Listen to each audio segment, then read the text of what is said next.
6강 제목 한번 읽어볼까요?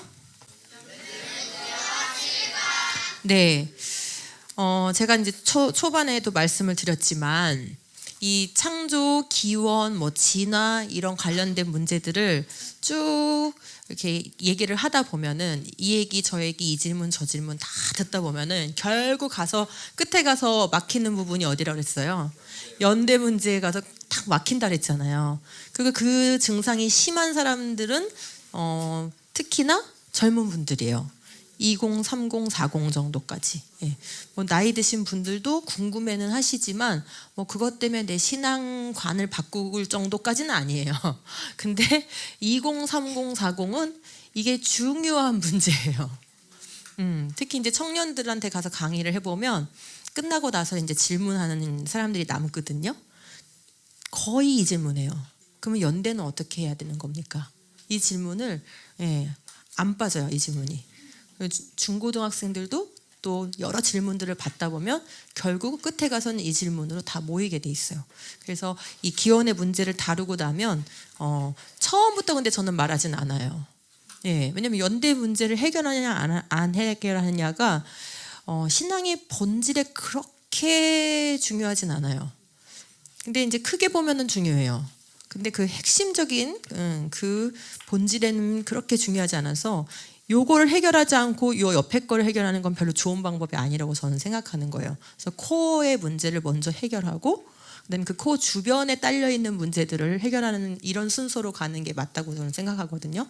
그래서 이제 앞에 1, 2, 3, 4강까지가 훨씬 코어적인 그런 부분들이고 그 다음에 좀 더 확장된 게 5강, 6강의 문제들이고 다음번에 이제 나올 책은 그보다 더 좀 더 확장된 내용들이에요. 네, 그렇게 해서 우리가 해결해야 될 이 순서를 정하는 것도 중요해서 제가 이 말씀을 왜 드리냐면 이제 창조나 진화나 기원과 관련돼서 누군가하고 대화를 하거나 가르치는 이런 상황이 생길 수 있잖아요.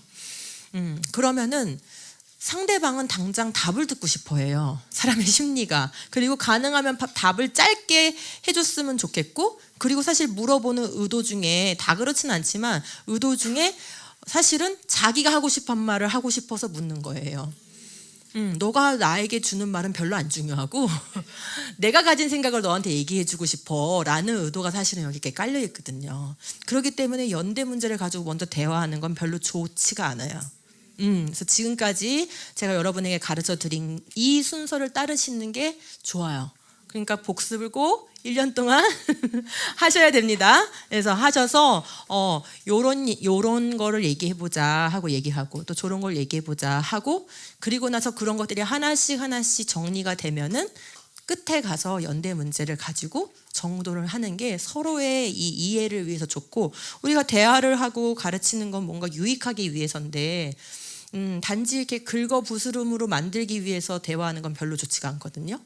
그래서 이해를 돕고 유익하게 하고 신앙을 돕고 교회를 세우기 위해서 질문하고 답을 듣는 거지 자기 지식을 자랑하려고 질문하고 답하는 게 아니거든요. 그래서 그 순서를 잘 따르시면서 이렇게 풀어가시는 것도 지혜다 이렇게 말씀드릴 수 있겠습니다. 자, 그럼 이제 연대 문제 이것도 여기까지 왔기 때문에 여러분들에게 이제 주어진 선물인 거예요.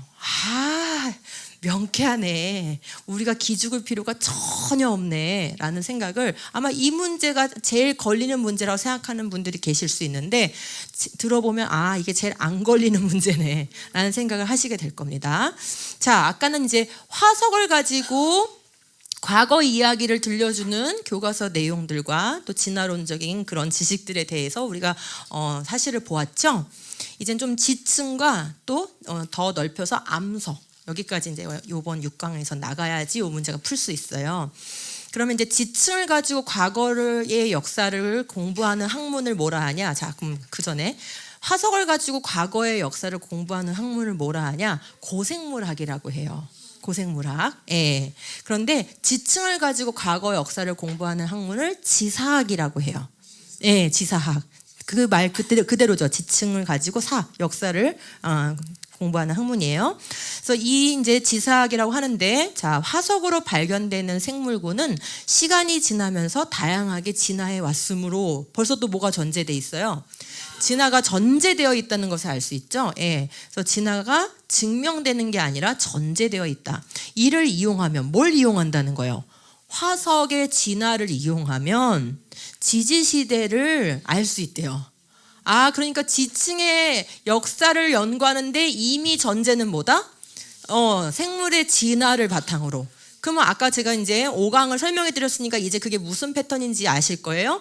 생물이 진화됐다고 이미 전제를 깔아놓고 그 다음에 아래층에서 위층으로의 그 나타나는 생물의 모양 패턴을 진화 패턴이라고 규정을 해놓고, 그죠? 그 패턴에 따라서, 자, 그러면 아까 이제 아까는 복잡하니까 그 말씀까지는 안 드렸는데, 캄브리아기, 오르도비스기, 뭐 실루리아기 이렇게 해가지고 지층들을 이렇게 수직적으로 쌓아놨었잖아요. 그래서 우리가 아래층으로부터 위층으로 갈수록이라는 표현을 했잖아요. 우리가 이런 교육을 받을 때까지만 해도 저도 몰랐어요. 저는 전공을 해도 몰랐어요. 이 모든 지층이 캄브리아기부터 쭉쭉쭉쭉 그 위로 쌓여지는 그 지층이 모든 지역에서 나타나느냐라고 생각한단 말이죠. 그죠? 왜냐면 늘 교과서에서 보던 그림은 다 쌓여져 있으니까. 그런데 대개의 지역에는 퇴적층이 2층이나 3층 정도가 보통이고, 그랜드 캐년처럼 그렇게 막 10여 개의 지층이 쭉 있는 지역은 굉장히 드뭅니다. 그럼 이제 여기 땅 파면, 이제 여긴 제주도니까 좀 다를 수 있는데, 여기는 이제 화산 지형이니까 보통은 이제 마그마 기원의 암석이 많습니다. 그렇지만 전 세계적인 분포를 봤을 때는 육지 이 지표의 75%가 퇴적층이에요. 그러니까 땅을 파면은 뭐가 있다는 거예요? 지층이 있다는 거예요. 다만 차이는 줄무늬가 뚜렷하냐, 뚜렷하지 않느냐. 그거는 뭐의 차이랬죠? 지나감, 물의 속도의 문제라고 그랬어요. 그죠? 흙이 빠르게 지나갈수록 줄무늬가 생긴다고 그랬죠? 어쨌거나 그래서 지층이 땅 파면 지층이 있는 거예요. 보이는 지층으로 있는 건 융기가 많이 돼서 올라왔기 때문에 보이는 거고, 내 발 밑에 있는 거는 그만큼 융기가 안 됐기 때문에 내 발 밑에 있는 거예요. 그러니까 파면 지층이에요. 그런데 그 지층이 10여 개가 주르륵 있는 게 아니고 보통은 2개에서 3개 층 정도, 뭐 많으면 한 5개 정도의 지층 을 이루고 있어요. 그러면 거기에서 그 지층이 그 주르르 연속된 그 지층 중에, 그 지층의 역사 중에 어느 부위에 해당하는 지층일까요? 우리 지역에 있는 그 2-3개 층은? 그죠? 그런 질문이 생길 수 있겠죠. 우리 지역에 있는 이 지층은 고생대층이야? 아니면 중생대층이야? 아니면 신생대층이야? 고생대 중에서도 아래쪽이야? 중간이야? 위에야? 이런 질문이 생길 수 있을 거 아니에요. 그렇죠? 그걸 뭘로 매기겠다는 거예요. 그 순서를. 화석이 진화됐다라는 전제를 가지고 거기서 나오는 화석의 모양을 보고 진화의 배열을 해놓은 그 순서에 맞춰서 여기쯤에 화석이 나오면 요건 중간 거, 여기쯤에 화석이 나오면 요거는 초기 거, 이런 식으로 지층의 순서를 매긴다는 거예요. 그렇게 해서 지사학이라는 것을 연구하고 있다라는 것입니다. 자, 그래서 또 다른 이제 페이지를 보면은 지층에서 발견되는 화석의 종류와 진화 정도에 따라 지층의 생성 순서를 밝힌다는 거예요.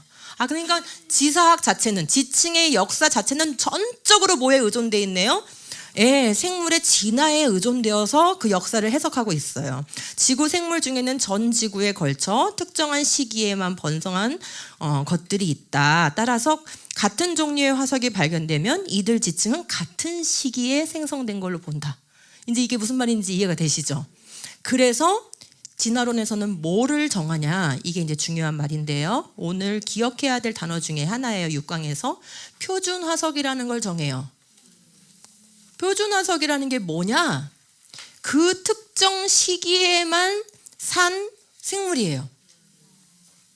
그러니까 어떤 생물 화석은 여러 층에 걸쳐서 나올 수도 있죠. 그런 거는 표준 화석으로 안 삼아요. 자기들 나름대로도 이제 까다롭게 이제 기준을 정하는 거예요. 특정 지층에만 나오는 화석. 그거는 그 시대에만 살았다라고 해석을 하는 거죠. 왜냐하면 진화론에서는 지층이 천천히 쌓였고, 그래서 지층의 두께는 그 시대가 됐었잖아요. 그러므로 그 시대에만 살았던 생물로 치는 그 생물을 표준 화석으로 삼아서 그런데 이 화석이 저기 캐나다에 가니까 어느 지층에서 그 화석이 나왔어. 그러면 여기 표준 화석으로 삼아놨던 그 지층과 같은 시기에 쌓인 거다라고 해석을 한다는 거예요. 그러니까 전 세계에 퍼져 있는 지층에 다 순서를 매길 수가 있게 되는 거죠. 뭐를 기준으로? 표준 화석을 기준으로. 결국은 화석의 모양을 가지고 지층에다가 순서를 매기고 있는 거예요. 매겨온 거예요. 그래놓고 거기다가 고생대, 중생대, 신생대라는 시대를 부여하는 것이죠. 이런 구조로 되어 있습니다.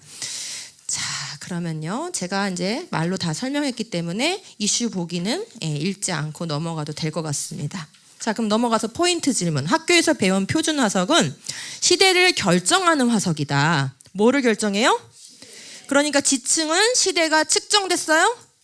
네, 그러니까 우리가 이제 이런 변증을 할 때는요, 그 상반적인 그 어휘를 항상 머릿속에 같이 떠올리는 게 중요하거든요. 아까 우연이에요? 하면 여러분 머릿속에 벌써 뭐가 준비되고 있어야 돼요.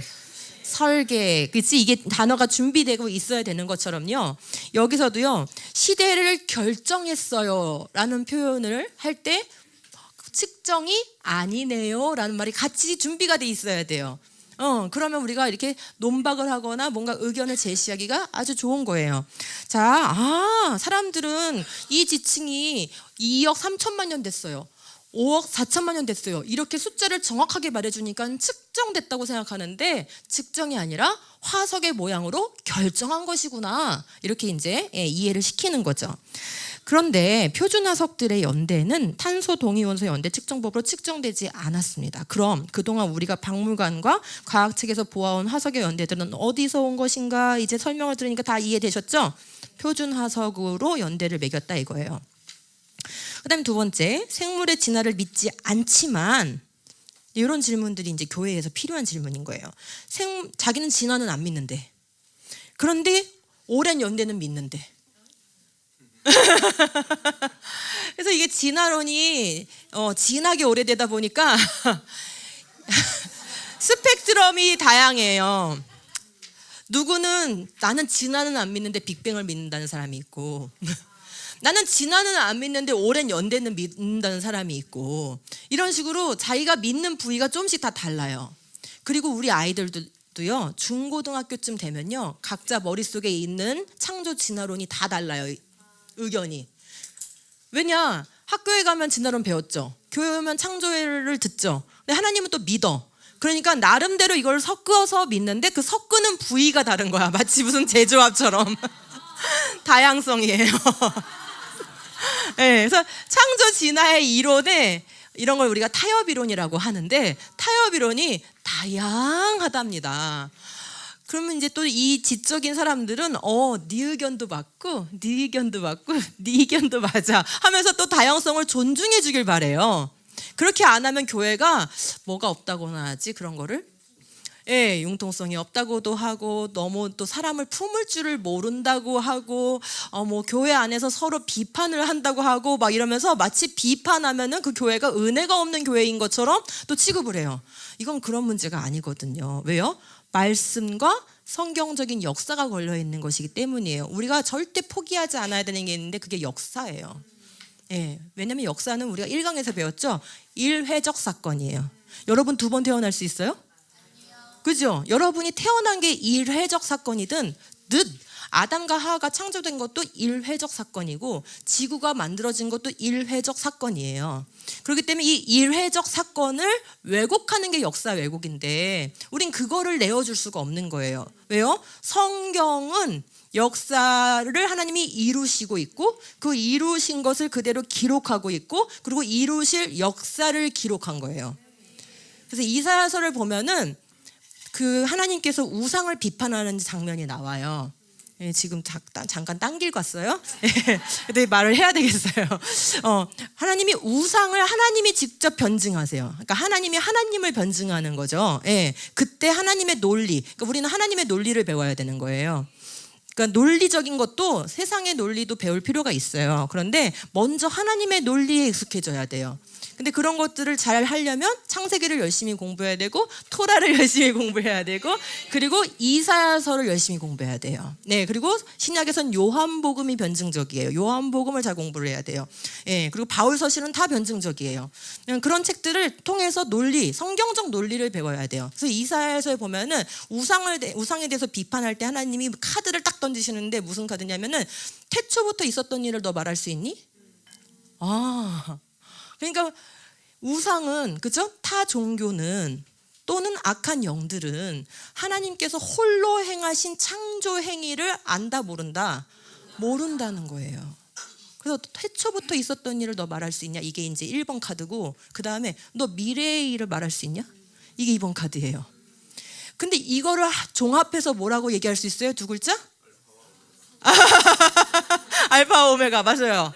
제가 지금까지 말한 거 역사, 일어난 일, 일어날 일, 이게 종합해서 역사. 예, 그래서 이거를 내어주는 순간 우리는 하나님이 하나님이심을 드러낼 수가 없게 돼요.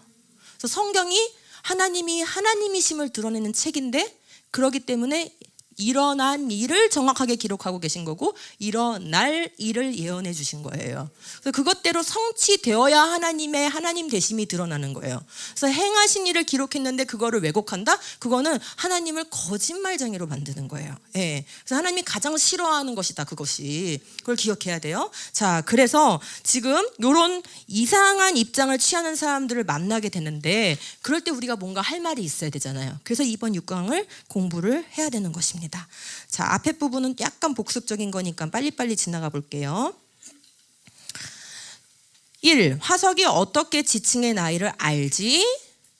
자, 동그라미 1번. 지지시대표의 시간축은 고생대, 중생대, 신생대가 써있죠? 세로축에.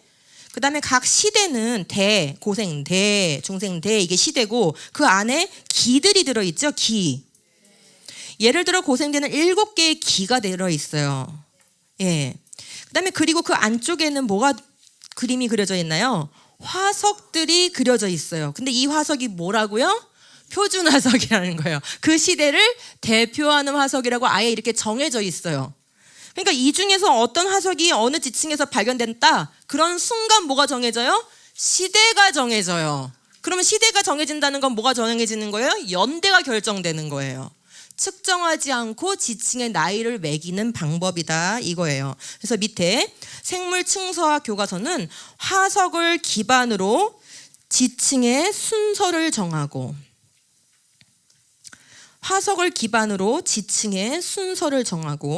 그것을 층서 대비에 이용하는 것이다 라고 써 있어요. 즉 연대 측정을 위한 가장 좋은 도구가 뭐라고 말하고 있는 거예요? 화석이라고 말하고 있는 거예요. 그런데 우리 이미 5강에서 정리했죠. 화석은 진화의 증거가 아니다. 화석은 뭘 보여주고 있어요? 종류대로 처음부터 완벽했음을 보여주고 있어요. 그리고 종류가 변해가는 과정이 아니라 모양이 변화하지 않아서 진화가 정체됐다. 즉 진화 일어나지 않았음을 보여줘요. 종류가 보존되어 왔음을 보여주고 있어요. 연속성이 아니라 불연속성을 보여주고 있어요. 그러므로 이 화석을 기준으로 해서 순서를 매겨서 지층의 순서를 매겼다는 것 자체가 다 잘못된 해석이다라는 것을 우리가 이해할 수 있을 거예요. 자, 그럼 동그라미 2번. 표준화석, 지질학자나 고생물학자들은 애초부터 어떤 화석이 특정 지층 범위에서 나오면 그 생물은 특정 시대에만 살았던 것으로 해석해 왔어요. 지층이 매우 느리게 형성되었다는 가정은 특정 지층에서만 나오는 생물을 특정 시대를 대표하는 생물종으로 만들어 표준 화석이라는 권위를 부여했던 거예요.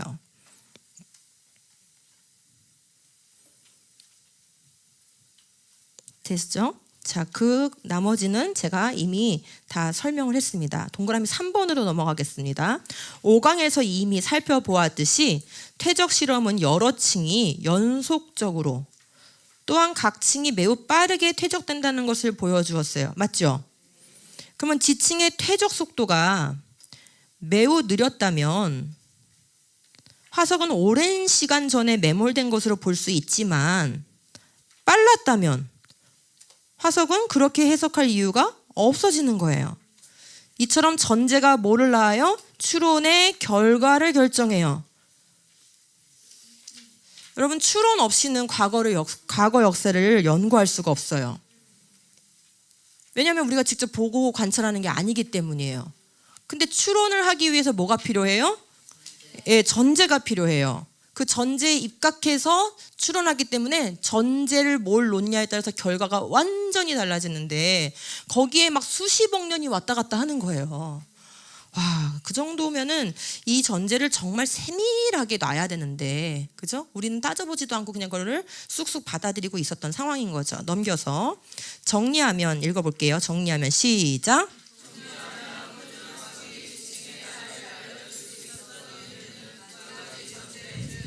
화석은 진화의 순서를 보여준다. 이 지층이 매우 느린 속도로 형성되었다는 두 가정에 입각하는데 이것들이 신뢰받을 수 없다면 표준 화석은 시대를 알려주던 자리에서 내려와야 한다. 네, 보세요. 여기 화면 보시면 이게 바다 나리, 바다 나리인데 이제 옛날에 공부하신 분들은 해백합이라고 배우셨을 거예요. 해백합이라는 화석이에요. 식물 이름처럼 돼 있지만 동물이에요. 생긴 것도 꼭 식물처럼 생겼죠. 동물이에요. 바다에서 이렇게 유영하는 그런 생물인데 고생물학 책에서 제가 이제 가져온 거예요. 얘는 실루리아기의 해백합이래요. 그 다음에 얘는 오르도비스기의 해백합이래요. 얘는 실루리아기의 해백합이고 얘는 쥐라기의 해백합이래요. 그러면은 이 다 해백합인데 얘네가 무려 2, 3억 년의 차이를 보이게 되는 거예요. 왜 이렇게 해석한 건지 이제 아시겠죠? 이 화석이 들어있던 지층에 실루리아기를 대표하는 표준 화석이 있어서 얘도 덩달아 실루리아기가 된 거예요. 이제 이해가 되시죠? 얘는 똑같은 해백합인데 얘는 왜 혼자 중생대 쥐락이야? 나머지는 고생대인데, 그죠? 얘는 하필 그 지층에 쥐라기를 대표하는 표준 화석이 들어있어가지고 얘도 덩달아 쥐라기의 화석이 돼버린 거예요. 그러니까 동일한 생물인데 누구는 막 3억 년 전에 살았고 누구는 3억 년 후에 살고 왜 이런 일이 벌어졌는지 이제 이해가 되시죠? 저도 진짜 궁금했거든요. 보생물학을 대학 때도 배웠고 대학원에서도 배웠지만 정말 궁금했어요. 생긴 게 별 차이 안 나는데 도대체 뭘 기준으로 이렇게 긴 시간 차이를 벌리는 것일까 너무너무 궁금했는데 이게 전체 그렇다고 제가 그때 표준 화석을 몰랐을까요? 알았죠, 당연히. 근데 그게 그런 관계라는 걸 이게 통찰한다는 게 쉽지가 않았던 거예요. 왜냐하면 생각이 진화론적으로 길들여져 있으니까. 그렇죠. 예. 자, 그래서 제가 바로 요거예요. 화석으로 왼쪽은 화석으로 찾아내는 바다 나리들이고요. 요거는 실물, 지금 바다에 살고 있는 해백합들이에요. 어때요? 과거에 화석으로 나타나는 해백합과 현재 우리가 찾아낸 현재 바다에 살고 있는 해백합 같은 생물이죠? 예, 요 색깔만 알록달록할 뿐이지 몸의 구조는 거의 같아요. 화석이고 얘는 실물이에요.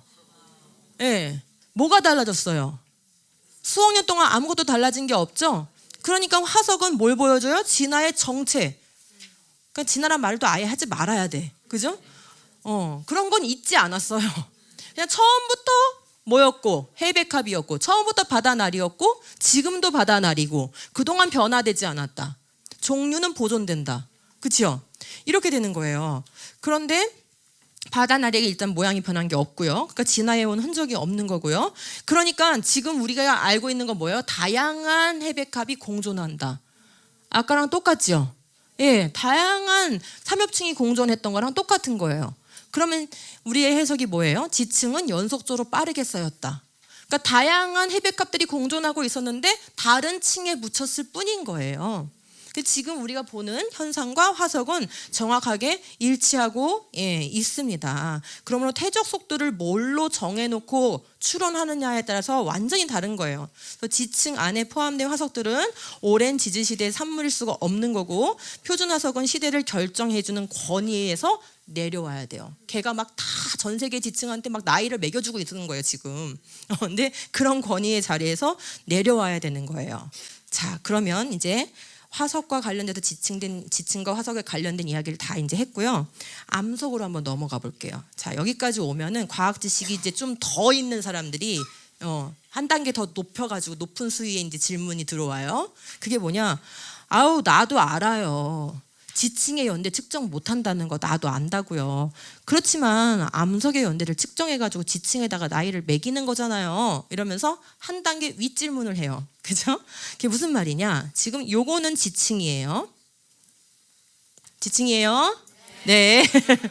그 다음에 지금 나온 요 돌멩이들은 마그마가 들어와서 식은 암석이에요.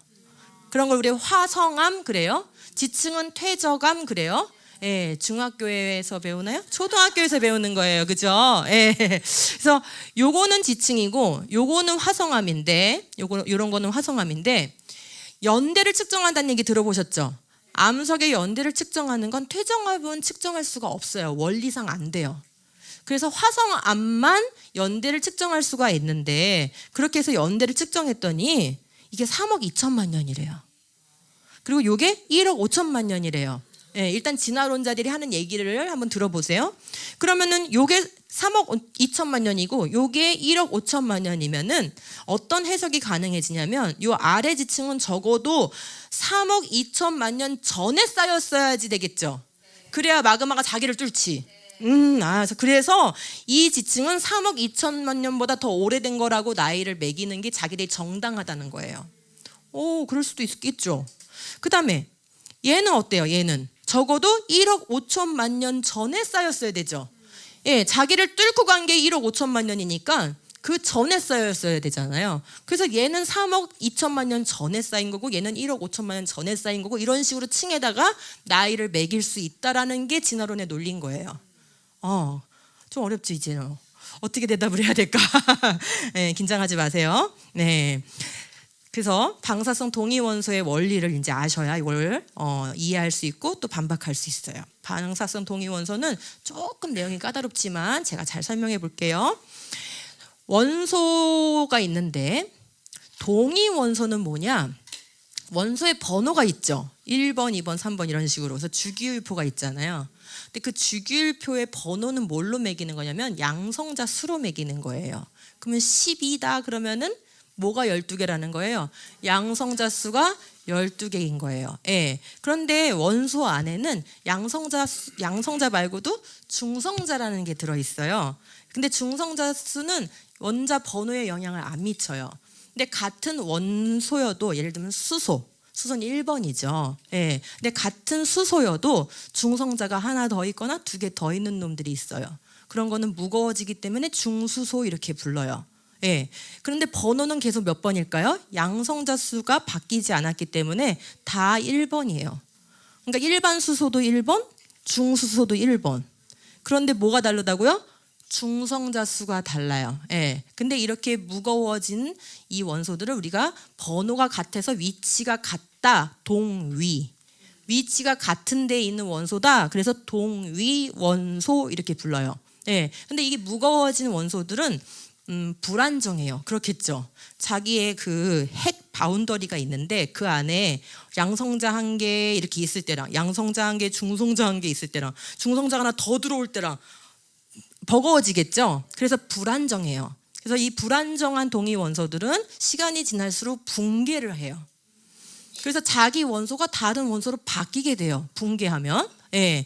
그래서 우라늄이라는 몸집 큰 원소가 있는데 얘는 아주 무거운 원소에 속하는 중금속이에요. 근데 이 우라늄이 붕괴가 되면 뭐가 되냐면 납이 돼요.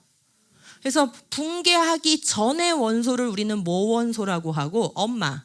그다음에 붕괴해서 생기는 납과 같은 원소를 그죠? 아들. 이렇게 자원소 이렇게 부르는 거예요. 그래서 불안정한 동위 원소가 뭐 한다? 붕괴한다. 붕괴하면 다른 더 가벼운 원소로 바뀌게 된다. 여기까지 이해되셨죠? 네, 아주 좋습니다. 자, 그러면 이런 관계에 있는 것들이 몇 가지가 있는데 우라늄 납이 있고 칼륨 아르곤이 있고 루비딘 스트론튬 이런 것들이 있어요. 기억 안 하셔도 돼요. 이런 동위 원소들이 우리가 지금 측정할 수 있는 거는 뭘까요? 처음 거를 알아요? 몰라요? 지금 이 돌은 나한테 있는 게 아니죠. 시간이 이미 지나서 나한테는 이게 있어요. 그죠? 그러면 현재 여기엔 우라늄도 아직 덜 붕괴된 우라늄도 남아있고 붕괴해서 생긴 납도 들어있고 이렇게 될 거 아니에요. 그죠? 그러니까 현재 우리가 가지고 있는 양은 측정할 수 있겠죠. 하지만 옛날에 있었던 그 양은 우리가 직접 측정하지는 못하죠. 그 다음에 실험실에서 측정할 수 있는 게 또 뭐냐? 현재 붕괴 속도는 측정할 수 있겠죠. 현재 우라늄이 납으로 붕괴되는 속도, 즉 1년 동안 몇 개나 붕괴될까? 요거를 우리가 계산해 볼 수 있겠죠. 그렇지만 지난 40억 년 동안 몇 개가 붕괴됐을까? 요거는 측정이 돼요, 안 돼요? 안 되죠. 그러니까 현재의 양을 측정할 수 있고 현재의 붕괴 속도를 측정할 수 있다. 요걸 잘 기억해야 되는 거예요. 그런데 지금 가지고 있는 그 현재의 것밖에 모르기 때문에 이 진화론자들은 항상 어떻게 해요? 현재의 그 값을 과거에다가 그대로 균일하게 적용을 시키죠. 그게 균일론적인 사고잖아요. 이것도 똑같이 그게 들어가, 그 전제가 들어가는 거예요. 그렇죠? 자, 그럼 무슨 일이 생기냐? 무슨 문제가 생기냐? 자, 처음에 이 광물 안에 애초에 이 우라늄이 불안정한 우라늄이 얼마큼 들어있었는지 그 모온소의 양을 우리가 모르는 거예요. 이건 아무도 알려줄 수가 없는 거예요.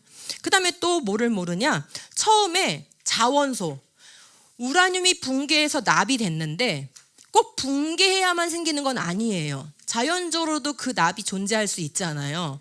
그러면 애초에 몇 개가 있었고 몇 개는 붕괴해서 생긴 건지를 따질 수가 없어요.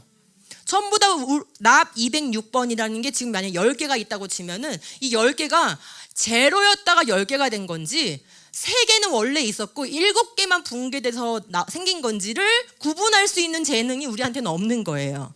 그죠? 그 다음에 이제 세 번째, 현재 암석 속에 있는 자원소가 모두 붕괴의 산물인가? 지금 설명드린 내용이죠. 그거를 판정을 내릴 수가 없어요. 그러면 이렇게 중대한 것들을 우리가 알 수가 없으면 이 방법을 쓰면 안 되죠. 엄밀히 말하면. 근데 쓰고 싶은 거예요. 왜 쓰고 싶을까요?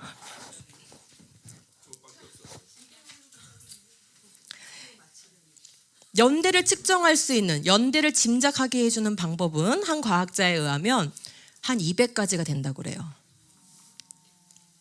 네. 근데 굳이 얘를 쓰고 굳이 얘만 교과서에서 가르치는 이유가 뭘까요?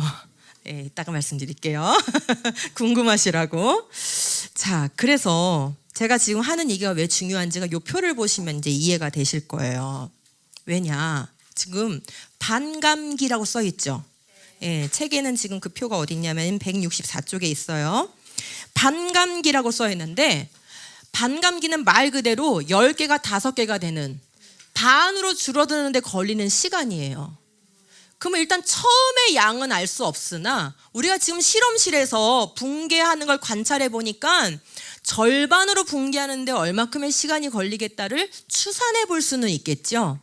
그래서 현재의 속도대로 추산을 해보니 우라늄은 절반으로 붕괴되는 데가 45억 년이 걸린대요.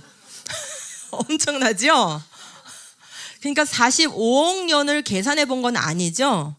매우 극미한 시간 동안 관찰을 해서 그거를 부풀려서 45억 년으로 추산을 한 거예요. 어쨌거나 문제는 뭐냐면 납이 처음에 한 개라도 있었냐 없었냐, 그게 어마어마한 시간 차이를 벌릴 수 있다는 거예요. 왜요? 50% 줄어드는데 45억 년이라는 매우 긴 시간이 걸리기 때문에 납이 조금이라도 포함됐었냐 안 포함됐었냐가 막 몇만 년에서 몇 억 년의 시간을 벌릴 수 있는 그런 영향력이 있는 거예요. 그러므로 이 모온소의 양과 자원소의 양에 대한 가정이 매우 중요한 가정이라는 것을 이해하실 수 있을 겁니다. 그래서 방사성 동위원소에 이 방법을 이용을 하려면 처음 양이 얼마였다라는 가정이 반드시 필요하다는 거예요. 근데 처음 양이 없었다라고 가정을 해요. 예, 제로 베이스에서 시작했다라고 봐요. 초창기는 다 그렇게 했고요. 그거를 이제 문제가 있을 수 있다라는 걸 지적을 계속 하니까 그 다음에는 어떻게 했냐면 여러 부분의 원소를 채취해 가지고 걔를 그래프를 그려요. 그럼 그래프를 그리면은 걔가 공교롭게도 비례 그래프가 나오는 거예요.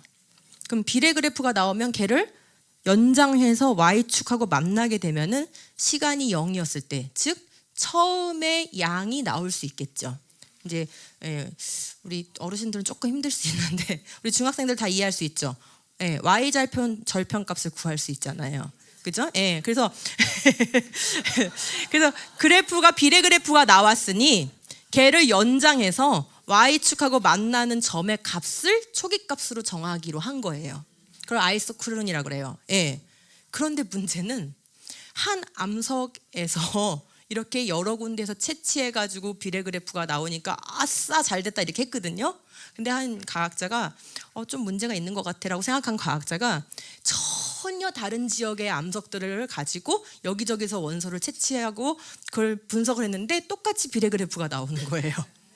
그러면 이 비례 그래프를 통해서 그 암석의 초기값을 알 수 있다는 것은 전혀 근거가 없어져 버리죠. 얘는 이 원소적인 특성에 의해서 비례 그래프가 나올 수밖에 없다라는 게 이 과학자의 해석이에요. 왜냐? 어느 원소가 암석은 이제 마그마에서 이제 만들어진 거니까 지금 화성암 갖고 얘기하는 거잖아요. 마그마가 만들어질 때 서로 친화적인 금속이 있어요.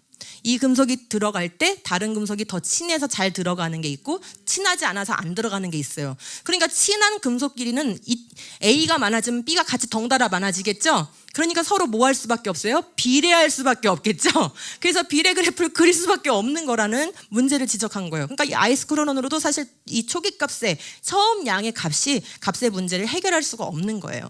그 다음에 암석이 생성된 이래로 붕괴 속도가 정말 이 45년 동안 계속 일정했을까요? 알 수가 없는 거죠. 어떤 압력값이 변하거나 어떤 상황이 변하거나 물리적 조건이 달라져서 붕괴 속도가 달라졌을 수도 있는데 그거를 일정했다고 가정해야만 하는 거예요. 그 다음에 또 하나, 바깥에서부터 안으로 들어오는 값이 전혀 없었어야 되고 안에 있던 값이 바깥으로 뭐 빗물이나 이런 것들에서 씻겨 나가는 이런 유출 과정이 전혀 없다라는 가정을 해야 되는 거예요. 이 세 가지 가정이 완벽할 때에만 우리는 이 암석의 연대값을 신뢰할 수가 있는 거예요. 어떠세요? 믿는 게 낫겠어요? 안 믿는 게 낫겠어요? 그렇게 암석의 방사성 동위원소 연대를 화석의 나이로 받아들이려면 상당한 그 가정들도 받아들여야 된다. 이 모든 가정이 틀림없이 맞을 때만 운석의 연대를 지구의 연대로, 암석의 연대를 지층의 연대로, 지층의 연대를 또 화석의 연대로 이렇게 연쇄적으로 적용시킬 수 있는 것이다 이 말이에요. 그런데 이 모든 가정을 완전히 검증할 수가 없다. 그러니 그 결과로 얻어진 지구의 연대는 믿거나 말거나 믿고 싶으면 믿는 거고 안 믿고 싶으면 안 믿는 거다. 지금 그런 이제 원리를 설명드렸습니다. 자, 그러면 한번 채우고 넘어가 볼게요. 어디부터 하냐면 162쪽 밑에 동그라미 1번부터 해볼게요. 자, 연대 측정 대상은 화성암이다. 동그라미 2번의 그림 밑에 만약 붕괴 속도가 일정하다면, 그죠? 일정하다면 모원소가 얼마큼의 자원소로 바뀌었는지 알 수는 있어요. 그렇지만 일정했는지 장담을 못하죠? 자, 그럼 처음에 10개였다면 45억 년 후에 모원소는 몇 개가 됐다는 거예요? 5개가 되고 납 206은 5개가 늘어난다는 거죠? 근데 현재 5개가 있는데 이 5개가 다 붕괴 때문에 됐는지 처음부터 있었던 양인지 우리는 알 수가 없다. 그 얘기를 드렸어요. 그 다음 밑에 첫 번째 박스는 즉 모원소의 뭐를 몰라요? 처음 양을 몰라요. 모원소의 처음 양만 모르는 게 아니라 자원소의 처음 양도 몰라요. 그래서 방가로 2번에 자원소 납 206이 처음에 얼마만큼 포함됐었는지도 모른다. 넘어가서요. 동그라미 4번 방사성 동위원소들의 반감기는 대부분 엄청 길어요. 엄청 길어요. 지금 거기 아까 제가 주로 우라늄만 가지고 얘기했지만 밑에 보시면 루비딘 스트론튬은 반감기가 470억 년이에요. 그러니까 이런 거는 스트론튬 좀만 있어도 그냥 몇십억 년이 왔다 갔다 하는 거예요. 그 다음에 길다. 밑에 아주 적은 양이라도 들어있다면 연대는 매우 길게 계산될 것이다. 그래서 큰 오차를 만들어낼 수 있다는 것이고, 그래서 초기값을 알 수 없다는 것은 치명적인 문제점이다. 동그라미 5번 옆에 페이지. 자, 방사성 동위원소의 뭐에 대한 가정이요? 처음 양에 대한 가정. 이게 제일 치명적인 가정입니다. 그다음에 두 번째, 붕괴 속도가 일정했다는 가정. 세 번째, 외부로 잃어버린 것도 없고 또 들어온 것도 없다는 가정. 이 세 가지 가정을 다 받아들일 때만 암석의 연대를 믿을 수 있다. 이런 얘기예요. 자, 되셨죠? 자, 그럼 이제 암석의 연대를 측정하는 원리를 이제 설명을 드렸고, 그 다음에 이제 우리가 해결해야 되는 게 뭐냐면 탄소 동위 원소 문제예요. 자, 암석의 연대를 측정한다고 했을 때 그 암석은 뭐다? 화성암이다. 마그마가 굳은 거. 예, 현무암이나 뭐 화강암이나 이런 것들이요. 근데 암석 말고 또 연대를 측정할 수 있는 게 있어요. 그게 뭐냐면 화석에도 연대를 측정할 수 있어요. 원래는. 그 방법이 탄소 연대 측정법이에요. 자, 말에서 딱 보니까 뭐가 들어있는 것에서 측정할 수 있어요. 탄소가 들어있는 대상에 대해서는 측정할 수 있는 거예요. 그러면 탄소가 들어있으면 왜 측정할 수 있냐? 원리 잠깐 설명드리고 그 다음부터는 쉬운 거 말씀드릴게요. 자, 보세요. 탄소는 12번이에요. 예. 그런데 원소 기호를 이렇게 쓰거든요. 이렇게. 아래가 번호예요. 위에는 지금 동위 원소의 숫자예요. 그럼 얘 12에 12인 거는 일반 탄소인 거예요. 근데 얘는 지금 뭐라고 돼 있어요? 14라고 돼 있죠. 그럼 얘는 번호는 12번인데 무게가 14인 거예요. 왜요? 뭐가 많다고요? 중성자 수가 많다고요. 아, 벌써 다 이해했어요, 우리 친구들은. 그러니까 얘는 무거운 놈이죠. 그러니까 얘는 불안정해요. 그래서 불안정한 탄소가 뭐 한다고요? 붕괴한다고요. 붕괴하면 얘는 뭘로 바뀌냐면은 질소 14로 바뀌어요. 그런데 탄소는 이 식물이나 이런 모든 이제 식물계에 다 포함되어 있어요. 왜냐면 강합성을 하니까. 근데 이 식물이 죽고 나면 더 이상 강합성을 안 하잖아요. 그러면 그때부터는 대기하고 주고받는 관계가 아니라 자기가 원래 보유하고 있던 탄소 중에 붕괴되는 탄소를 점점 잃어버리는 상황이 되는 거죠. 근데 그 붕괴된 탄소는 뭘로 바뀐다고요? 질소로 바뀌는데 질소는 기체이기 때문에 날아가는 거예요. 그러면 여기 남아있겠어요? 안 남아있겠어요? 이 화석이라면. 그렇죠. 그래서 얼마나 여기에 지금 탄소 14가 얼마의 비율로 들어있는지를 계산해서 얼마큼 붕괴했는지를 역추적하는 거예요. 그러면 탄소 14가 적게 들어있을수록 시간이, 그렇죠. 붕괴돼서 날아갔으니까 아직 많으면은 죽은 지 얼마 안 된 거고 적으면은 죽은 지가 오래된 거잖아요. 원리 이해되셨죠? 네, 좋아요. 그렇게 이제 해서 탄소 14를 가지고 연대를 측정할 수 있는데 얘는 그러니까 어디다만 쓸 수 있는 거냐면 유기물에만 쓸 수 있는 거예요. 유기물. 동식물. 그럼 예를 들면 지금 이거 나무 화석이거든요. 사진에 있는 거. 얘가 나온 지층이 1억 년 지층이에요. 이거는 뭘로 매긴 거예요? 표준 화석 가지고 1억 년이라고 매겨 놓은 거예요.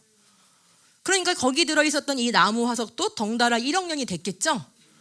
그런데 얘는 나무니까 탄소를 갖겠어요, 안 갖겠어요? 갖고 있어요. 그러니까 우리가 과감하게 탄소 연대 측정법 할 수 있겠죠? 그러면은 진화론에서 지금까지 말한 지질 연대가 맞는 연대였다면 얘를 측정했을 때 1억 년이 나와야지 정답이 되는 거죠?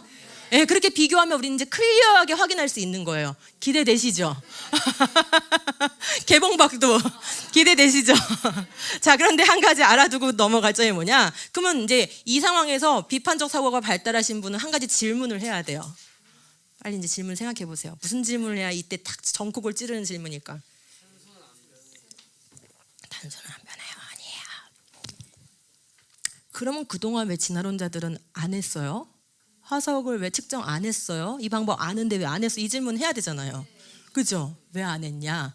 어이없는 대답을 제가 드리겠습니다. 얘는 반감기가 짧아요. 몇 년이요? 5,700년에 절반씩 줄어요. 그럼 10개가 5,700년 후에 5개 되고 또다시 5,700년 후에는 2.5개가 돼요. 계속 반감 50%씩 주는 거예요. 그럼 그렇게 10번이 지나가면 5,700년이 10번 지나가면 몇 년이에요? 57,000년이죠. 약 6만 년 정도가 지나면 더 이상 이 화석에 탄소 14가 남아있지 않아서 인간의 기술로는 더 이상 측정이 불가능해져요. 남아있는 게 너무 적어서 계산할 수가 없어요. 그러면 6만 년이 넘어가는 거는 측정을 못하는 거예요. 근데 우리가 아는 화석은 표준 화석으로 지금 다 매겨놓은 게 얼마예요? 최소가 수백만 년이잖아요. 최소가 신생대도 수백만 년이잖아요. 그러니까 측정을 할 수가 없었던 거예요. 이 사람들은 당연히 탄소가 남아있지 않을 거라고 생각하고 아예 측정조차 하지 않는 굳센 믿음을 가지고 있는 거예요. 누구의 믿음이 더 센지를 한번 생각해 보세요. 그래서 우리는 측정을 할 겁니다. 측정을 했더니 3,200만 년 됐다는 나무 화석. 왜요? 그 나무 화석이 들어있는 지층이 3,200만 년 된 지층이라고 매겨져 있으니까. 해서 과감하게 측정을 했습니다. 몇 년? 41,260년이 나온 거예요. 네, 숫자 쓰면서 갈까요? 네, 숫자 쓰기까지 우리 채우고 나서 숫자 쓰면서 갑시다. 같이 재미있게 가게요. 자, 165쪽에 동그라미 1번에 주요 성분인 탄소를 가지고 있다. 탄소 14는 불안정하여 뭘로 바뀌어요? 질소 14로 붕괴된다. 넘어가서 탄소 14는 50%가 붕괴되는데 얼마 걸려요? 5,700년. 반감기가 매우 짧은 편. 자, 따라서 모온소인 탄소 14의 양이 얼마나 남아있는지를 계산하여 연대를 계산한다. 그런데 반감기가 몇 번 정도 지나면 더 측정을 못해요? 10번 정도 지나면 측정하기가 어려워져요. 그래서 동그라미 3번. 진화론을 신뢰하는 지질학자와 고생물학자들은 화석 연대를 측정하지 않아 왔어요. 왜요? 탄소 14가 절대 남아있을 리가 없다고 생각한 거예요. 남아있을 리가 없다. 얼마나 굳은 믿음입니까?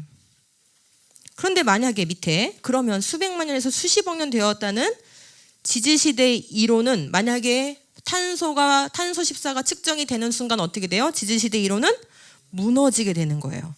그냥 측정할 수 있는 것만으로도 지질시대 이론은 끝나는 거예요. 그죠? 왜요? 최소 6만 년 밑으로 떨어지는 거니까. 자, 그러면 이제 첫 번째 거 3,200만 년 되었다는 백악기 지층에서 나무 화석을 가지고 탄소 연대 측정했더니 41,260년이 나온 거예요. 아이고, 그죠? 정말 진화론에서 곡할 소리입니다, 이게. 그 다음 또 볼까요? 백악기 지층에서, 백악기면 중생되니까 한 1억 년 정도 돼야 되거든요. 그런데 1억 1,200만 년에서 1억 2천만 년 정도 된 걸로 추정되어 왔던, 그러니까 이 화석들이 박물관에 전시될 때는 그렇게 나이가 붙는 거예요. 근데 걔를 탄소 측정을 했더니 어떻게 된 거예요? 평균에서 40,070년, 40,070년. 그럼 지금 다 탄소가 남아있어서 측정이 된다는 얘기잖아요. 측정이 되는 것으로 게임 아웃인 거예요. 고생대, 중생대, 신생대라는 건 의미가 없는 수치가 되는 거예요. 와, 또 볼까요? 이거는 젊은 과학자들이 젊으니까 네, 9마리의 공룡 화석 많이도 했죠? 네, 측정한 거예요. 공룡은 언제 살다가 언제 죽었대요? 중생대 초기에 출현해서 중생대 말에 멸종했다고 우리 아이들은 학교 가기 전부터 달달달 외우고 있어요. 그래서 우리 옛날에 우리가 보던 만화에도 둘리 노래에 이미 그 가사가 나와요. 2억 년 전 옛날이 너무도 그리고 벌써 뭐예요? 2억 년 전. 근데 이 젊은 과학자들이 9마리 공룡을 측정했는데 22,000에서 39,000 사이로 나와버린 거예요. 전부 다. 9개 중에 뭐 몇 개는 측정이 되고 몇 개는 측정 안 된 게 아니라 전부 다 측정되고 그 범위가 22,000에서 39,000으로 나온 거예요. 근데 이거를 좀 아까 여기 보이는 이 장면 학회에서 발표를 한 거예요. 그러니까 다들 쇼킹했겠잖아요. 학회라는 건 다 진화론 판인 건데. 그래서 이제 막 기자들이 이제 인터뷰를 하게 된 거예요. 그랬더니 이 젊은 사람들이 막 이제 흥분해가지고 전 세계 이걸 보시는 모든 과학자분들께 부탁합니다. 당신들이 근무하고 있는 모든 자연사 박물관에 있는 화석들을 다 측정해 주세요. 막 이렇게 한 거예요. 했는데 그 다음이 중요합니다. 그날 밤에 이 학회에서 이들의 논문이 다 삭제됩니다. 그런데 그럼 저는 어떻게 알았냐? 예, 저를 가르쳐주신 박사님이 이게 유튜브에 남아있다라는 걸 알려주셨어요. 왜냐하면 참석자 중에 자기가 직캠 해가지고 유튜브 영상에 올려서 여러분도 요걸로 요 검색어로 검색하시면 보실 수 있어요. 예. 칼본 14 데이티드 이렇게 해서 다이노소 이렇게 해가지고 하면은 아직도 남아 있어요. 그 사람이 내리지 않는 한 안 내려갈 거예요. 예. 그러니까 화석도 뭐 된다? 탄소로 연대 측정이 된다는 거예요. 되는 순간 지지시대 이론은 꽝인 겁니다. 8천만 년 전에 공룡뼈에서 뭐가 나왔어요? 세포들이 나와요. 골세포, 골조직. 아직도 탱탱한 골조직. 땡기면 땡겼다가 놓으면 탱 나갑니다. 예, 소프트하고 그 다음에 아직도 탄력이 있어요. 그런 골세포와 골조직 이런 것들이 한두 개 발견된 게 아니에요. 뼈를 자를 때마다 나와요. 이걸 처음에 발견한 사람이 메리 슈바이처라는 여자 박사인데 이 사람은 진화론자예요. 근데 자기가 실수했는 줄 알았던 거예요. 근데 혹시 몰라가지고 또 해보고 또 해보고 또 해보는데 할 때마다 나오니까 논문을 썼어요. 근데 어떻게 됐을까요? 사람들한테 완전히 조롱당하고 비난받고 네가 뭘 오염을 시킨 거지 막 이러면서 비난받았어요. 근데 이 사람은 정말 순수한 의도로 한 거였기 때문에 계속 한 거예요. 할 때마다 계속 나오는 거예요. 근데 안타깝게도 이 사람은 이제 진화론자이기 때문에 그 학계의 압력을 이기지 못했던 것 같아요. 그래서 마지막 말년에 쓴 논문을 보니까 1억 년 동안 골세파가 남아있을 수 있는 이유 이런 걸 썼더라고요. 재밌죠? 이런 걸 골 때린다고 하는 거 아닌가요? 왜냐면 아무리 냉동 보관으로 잘 보관해도 100만 년을 넘길 수가 없다라는 게 과학계의 정설이에요. 근데 1억 년을 보관할 수 있는 이유를 찾으려고 얼마나 이 여자 학자가 고민했겠어요. 하여간 이제 그건 이제 여담으로 말씀드린 거고 1억 4,550만 년에서 1억 9,960만 년 전에 쥐라기 시대로 거슬러 올라가는 샘플의 약 절반에서 연조직, 아직도 부드러운 살점이 나온다 이 말이에요. 그래서 이제 대대적으로 한번 이 프로젝트를 진행했는데 그 프로젝트 이름이 레이트예요. 레이트. 이 레이트 프로젝트는 창조과학회, 미국 창조과학회에서 유수한 과학자, 지금은 이런 과학자들이 미국에서 안 나옵니다. 여러분들이 하셔야 돼요. 여러분들이. 이제 남아있는 소망은 한국교회밖에 없어요. 근데 이 유수한 과학자들이 8년 동안 연구를 했어요. 근데 8개의 그 연구 프로젝트를 진행했는데 그 중에 첫 번째가 보이시죠? 칼본 14 데이팅이라고 해서 탄소 14 요 연대 측정을 첫 번째 연구 과제로 했어요. 그래서 결과를 보여드려 볼게요. 석탄 샘플 10개를 채취했어요. 근데 어디에서 뽑아왔어요? 자료를? 고생대, 중생대, 신생대. 일부러 이렇게 한 거예요. 어디 시대 차이가 한번 있나 보자. 그래서 고생대지층, 중생대지층, 신생대지층에서 아주 깨끗하게 샘플을 채취해서 어디서 채취했단 말을 하지 않고 자기들이 분석한 게 아니에요. 미국과 캐나다에 가장 유명하고 가장 보편적으로 많이 하는 이 탄소 연대 측정을 하는 실험실에다가 보낸 거예요.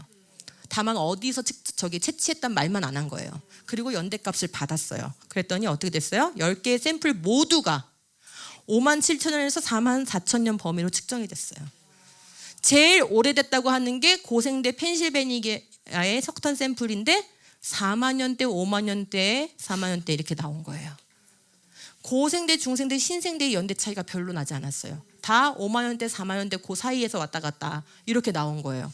그러니까 고중 신생대라는 이 엄청난 시간 차이라는 건 존재하지 않는 거예요. 지층은 뭐 했다? 연속적으로 쌓였다. 빠르게 연속적으로 쌓였다.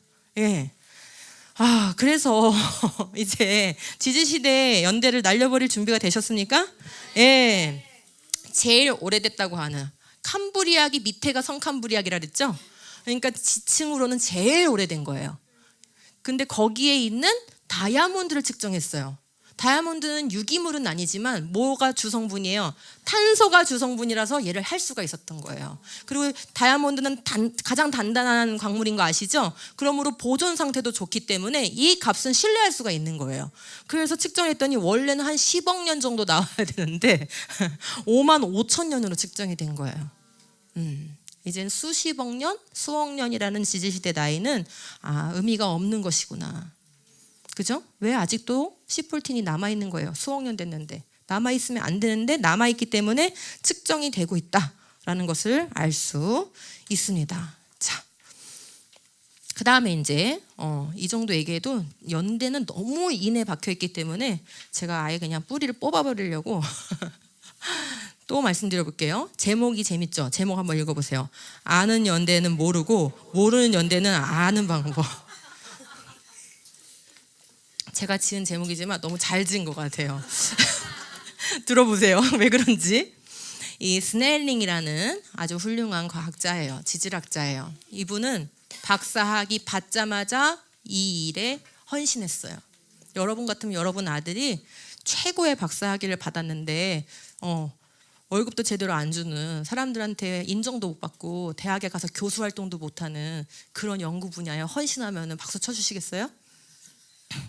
이 길이 이미 다 키우셔가지고 손자로 바꿉니다.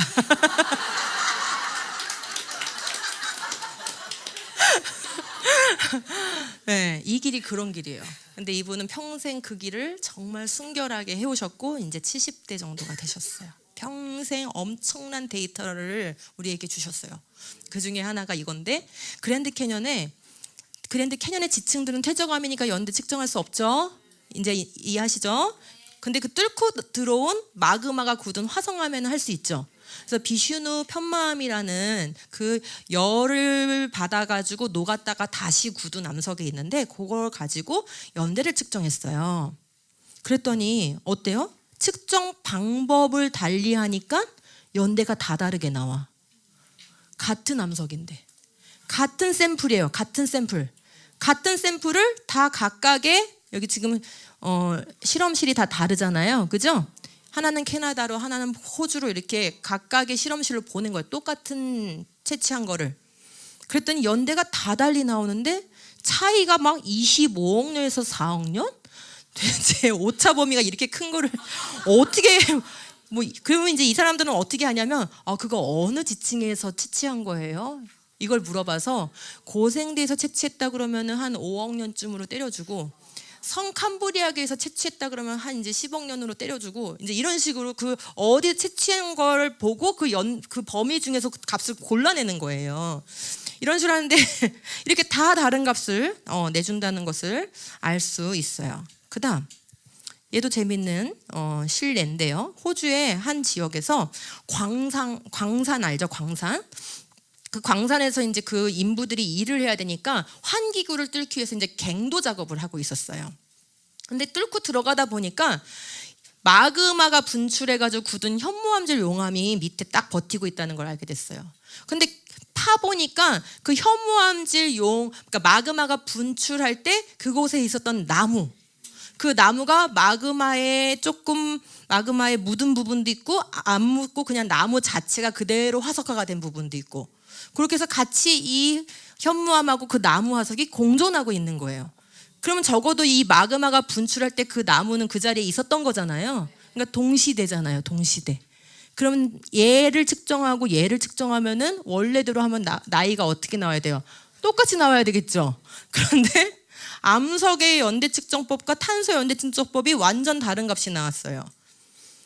암석의 연대 측정법으로 했더니 4,500만 년이 나왔어요. 4,500만. 그런데 탄소 연대 측정법으로 나무를 쟀더니 4만 5천 년 정도가 나왔어요. 도대체 몇 배인 거예요? 몇 배죠? 저 계산이 안 돼요. 해주세요.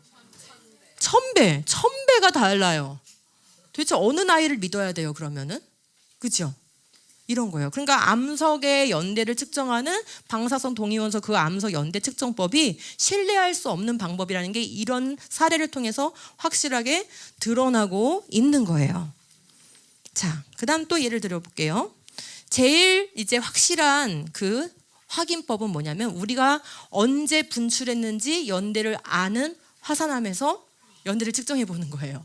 역사적으로 기록이 남아있는 화산 폭발들이 많잖아요.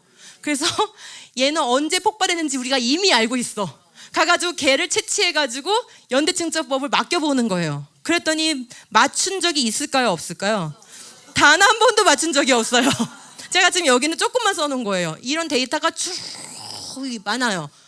지금까지 해가지고 아는 연대의 화산암을 갖다가 맡겨가지고 그와 유사한 값을 낸 적이 단 한 번도 없어요. 그래서 아는 연대는 모르고 모르는 연대는 아는 방법인 거예요. 네. 분출 시기를 확실히 아는 화성암에 대한 측정 결과가 모두 틀리는데 확인할 길이 없는 오래전의 화성암, 고생대의 화성암, 중생대의 화성암에 대해서는 정확한 값을 알려준다라고 우리가 지금 믿고 있는 상황이라니까요. 어떻게 믿어요, 그거를?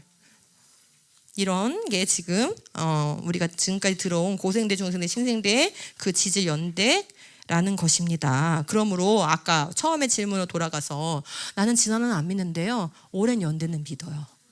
방사성 동위원소라는 방법이 너무 정확하기 때문에 저는 그건 버릴 수가 없어요. 라고 말하는 교수들이 많아요. 예, 또 그분들이 교수니까 그걸 쫓아가는 목사님들이 많아요. 지금 그런 상황이에요. 또 그 밑에 또 젊은 친구들은 학교에서 배운 게 그거니까 그거 믿어도 신앙생활 할 수 있나 보다 하면서 또 오랜 연대를 받아들이는 또 젊은이들이 또 자꾸 많아지려고 하고 있어요. 이런 사실들을 들어본 적이 없기 때문에 그런 거예요. 예, 신뢰할 필요가 없는 방법입니다. 자, 좀 쓰셨나요? 다른 값들은 들으시면서 쓰셨을 것 같고, 자, 169쪽에 동그라미 3번. 거기 보면 1800년경에 분출한, 여기 화면에 보시면은 후알라라이 혐오암, 이 강의를 잘 듣는지 확인하기 위한 질문입니다. 후알라라이 혐오암의 동위원소 연대 측정법이 오차가 무려 1138배예요. 1980년에 폭발한 걸로 정확하게 우리가 알고 있는 세인트 헬레나 화산은 1980년에 폭발했으니까 이제 겨우 뭐 40년 정도밖에 안 됐잖아요. 근데 35만 년으로 측정해줘요. 그러니까 몇 배가 불어나는지 아시겠죠? 예. 이렇게 막대하게 부풀려지는 게 지질 연대다. 그래서 이거에 대해서 이제 전문가들을 많이 만났던 이 컬트 스웰이라는 과학자가 이런 얘기를 했어요. 나는 방사성과 연대 측정법 등에 대한 많은 질문을 했다. 누구한테 했냐면 이 최고의 전문가들한테. 나의 질문들을 계속해서 방사성 동위원소 연대 측정법의 여러 가정들에 대하여, 아까 제가 가정들 말씀드렸잖아요. 그 가정들을 어떻게 해결할 수 있습니까? 라고 전문가들한테 계속 물었다는 거예요. 나는 공학 논문들과 책들을 계속해서 연구했고, 이 사람은 정말 진심으로 이 문제를 해결하고 싶었던 거예요. 결국 방사성 동위원소 연대 측정법에 있어서 순환 논리와 내가 얻고자 하는 것을 미리 전제하는 거죠. 자, 지금 이제 답을 할 때가 됐습니다. 왜 교과서는 방사성 동위원소 연대 측정법만 가르칠까요? 지구의 연대를 추측하게 하는 방법이 많은데 그중에 굳이 이 방법만을 고수하고 굳이 이 방법만을 학문계에서 사용하고 굳이 이 방법만을 교육하는 이유가 뭘까요? 이 방사성 동위원소가 가장 긴 값을 주기 때문이에요. 긴 값이 왜 필요하죠? 진화에는 긴 연대가 필요하기 때문이에요. 그래서 짧은 연대를 주는 연대 측정법은 언급조차 하지 않기 때문에 우리가 들어본 적이 없는 거예요. 자, 그래서 선입관이 매우 강하게 작용한다는 것을 확신하게 되었어요. 그래서 이 사람은 맨하튼 프로젝트라는 거 있었잖아요. 과거에 아인슈타인이 참여한 그 연구팀에서 일한 사람이에요. 그래가지고 방사성 원소에 대한 최고 세계적인 전문가들하고 토의를 계속 한 거예요. 그리고 자기가 그 사람들한테 들은 이야기와 또 전문 서적들을 통해서 계속 연구한 거예요. 이게 정말 신뢰할 수 있는 방법인지를 알고 싶어서 결론을 이렇게 내린 거예요. 증명되지 않은 믿음들이 관련되어 있다는 것을 우리한테 알려주고 있습니다. 자, 그럼 이제 마지막으로 이 모든 문제들을 이제 약간 좀 철학적으로 정리를 해보는 마지막 시간을 갖도록 하겠습니다. 조금 힘드시죠? 괜찮으세요? 예, 이제 요거까지 정리가 돼야 내 생각이 딱 이렇게 포장이 딱 됩니다. 자, 제목 한번 읽어볼게요. 3번 시작. 근대성이 강요하는 거. 제가 지금 계속 근대 얘기했기 때문에 이제 조금 이제 익숙해지셨을 텐데요. 1600년대부터를 보통 근대라고 얘기를 하고요. 예, 근대에 벌어진 많은 중요한 사건들이 있는데 그 중에서 이제 가장 중요한 사건 중에 하나가 과학혁명이고요. 그 다음에 이제 중요한 사건이 종교 개혁이고요. 예. 그리고 또 하나가 종교 개혁이 일어났다는 건 뭐예요? 기독교, 당시의 기독교는 구교, 카톨릭을 얘기하죠. 그게 완전히 썩었었다라는 거죠. 완전히 썩었었던 그것이 유럽 사회 전체를 지배하고 있었기 때문에 그거에 대한 반발이 엄청나게 거셌습니다. 그 반발이 근대를 형성해요. 그 반발 정신이. 그래서 이제 그걸 이해하고 요 과에 들어가면 이제 무슨 얘기를 하는지 알게 됩니다. 아까 오늘 제가 두 찰스를 말씀드린다 그랬죠? 그 중에서 첫 번째 찰스가 찰스 라이엘이었죠. 이 사람은 이 근대의 정신을 뭐에 대한 반발이에요? 원래는 썩어버린 기독교에 대한 반발인데 그냥 그게 그러면 교회를 정화시키자라는 쪽으로 가고 성경을 왜곡한 것을 바로잡자라는 쪽으로 가야 되는 건데 그렇게 선한 방향으로 간 게 종교 개혁이죠. 근데 하나님을 안 믿는 사람들은 굳이 교회를 개혁할 필요가 없는 거예요. 그렇죠? 그래서 싸잡아서 교회가 그러니까 교회의 지도자들이 부패했던 건데 교회는 불필요해. 성경은 믿을 수가 없어. 기독교 자체를 없애버려야 돼. 라는 쪽으로 이 방향이 틀어져서 반발하는 그 운동이 일어나고 그 정신이 모더니즘, 근대의 정신을 형성하게 됩니다. 그러한 여러 가지 반응들이 나타나는데 그게 철학에서도 나타나고 종교에서도 나타나고 그 다음에 과학에서도 나타나는데 바로 이 과학 분야에서 찰스 라일이라는 사람이 바로 그런 근대적인 정신을 지질학을 통해서 표현한 거예요. 그래서 이 찰스 라일은 목적 자체가 뭐였냐면은 오랜 연대를 만들고 싶었어요. 그래서 이 사람이 나야가라 폭포를 방문을 했는데 그 기록이 남아있는데 그곳에서 40년 동안 살았던 사람이 있었어요. 그래서 이 사람이 이제 그런 관찰력이 좋은 사람이어가지고 자기가 40년 동안 사는 동안에 나야가라 폭포가 얼마큼 뒤로 후퇴했는지를 계산을 해놨어요. 그래서 이 사람의 계산에 의하면 첫 번째 박스 1년에 1m 정도씩이 후퇴된다라고 계산이 되어 있었어요. 40년 동안 관찰했으니까 꽤 신뢰로운 거죠. 그런데 찰스 라일이 그 사람의 이야기, 증언을 들었어요. 그런데 나는 그거 안 해. 그거 거부. 그리고 자기 마음대로 35,000년이라고 추정을 했어요. 근거 없어요. 네, 그냥 오랜 연대가 원해요. 오랜 연대를 원했던 거예요, 이 사람은. 그래서 그리고 돌아와서 지질학이라는 학문을 만들었는데요. 이 사람이 지질학의 아버지라고 불리는 사람이에요.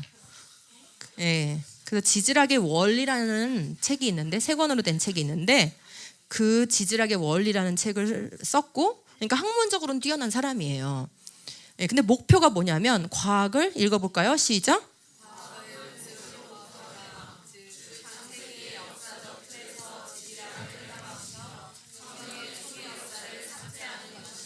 이 사람의 지질학의 목표가 뭐래요?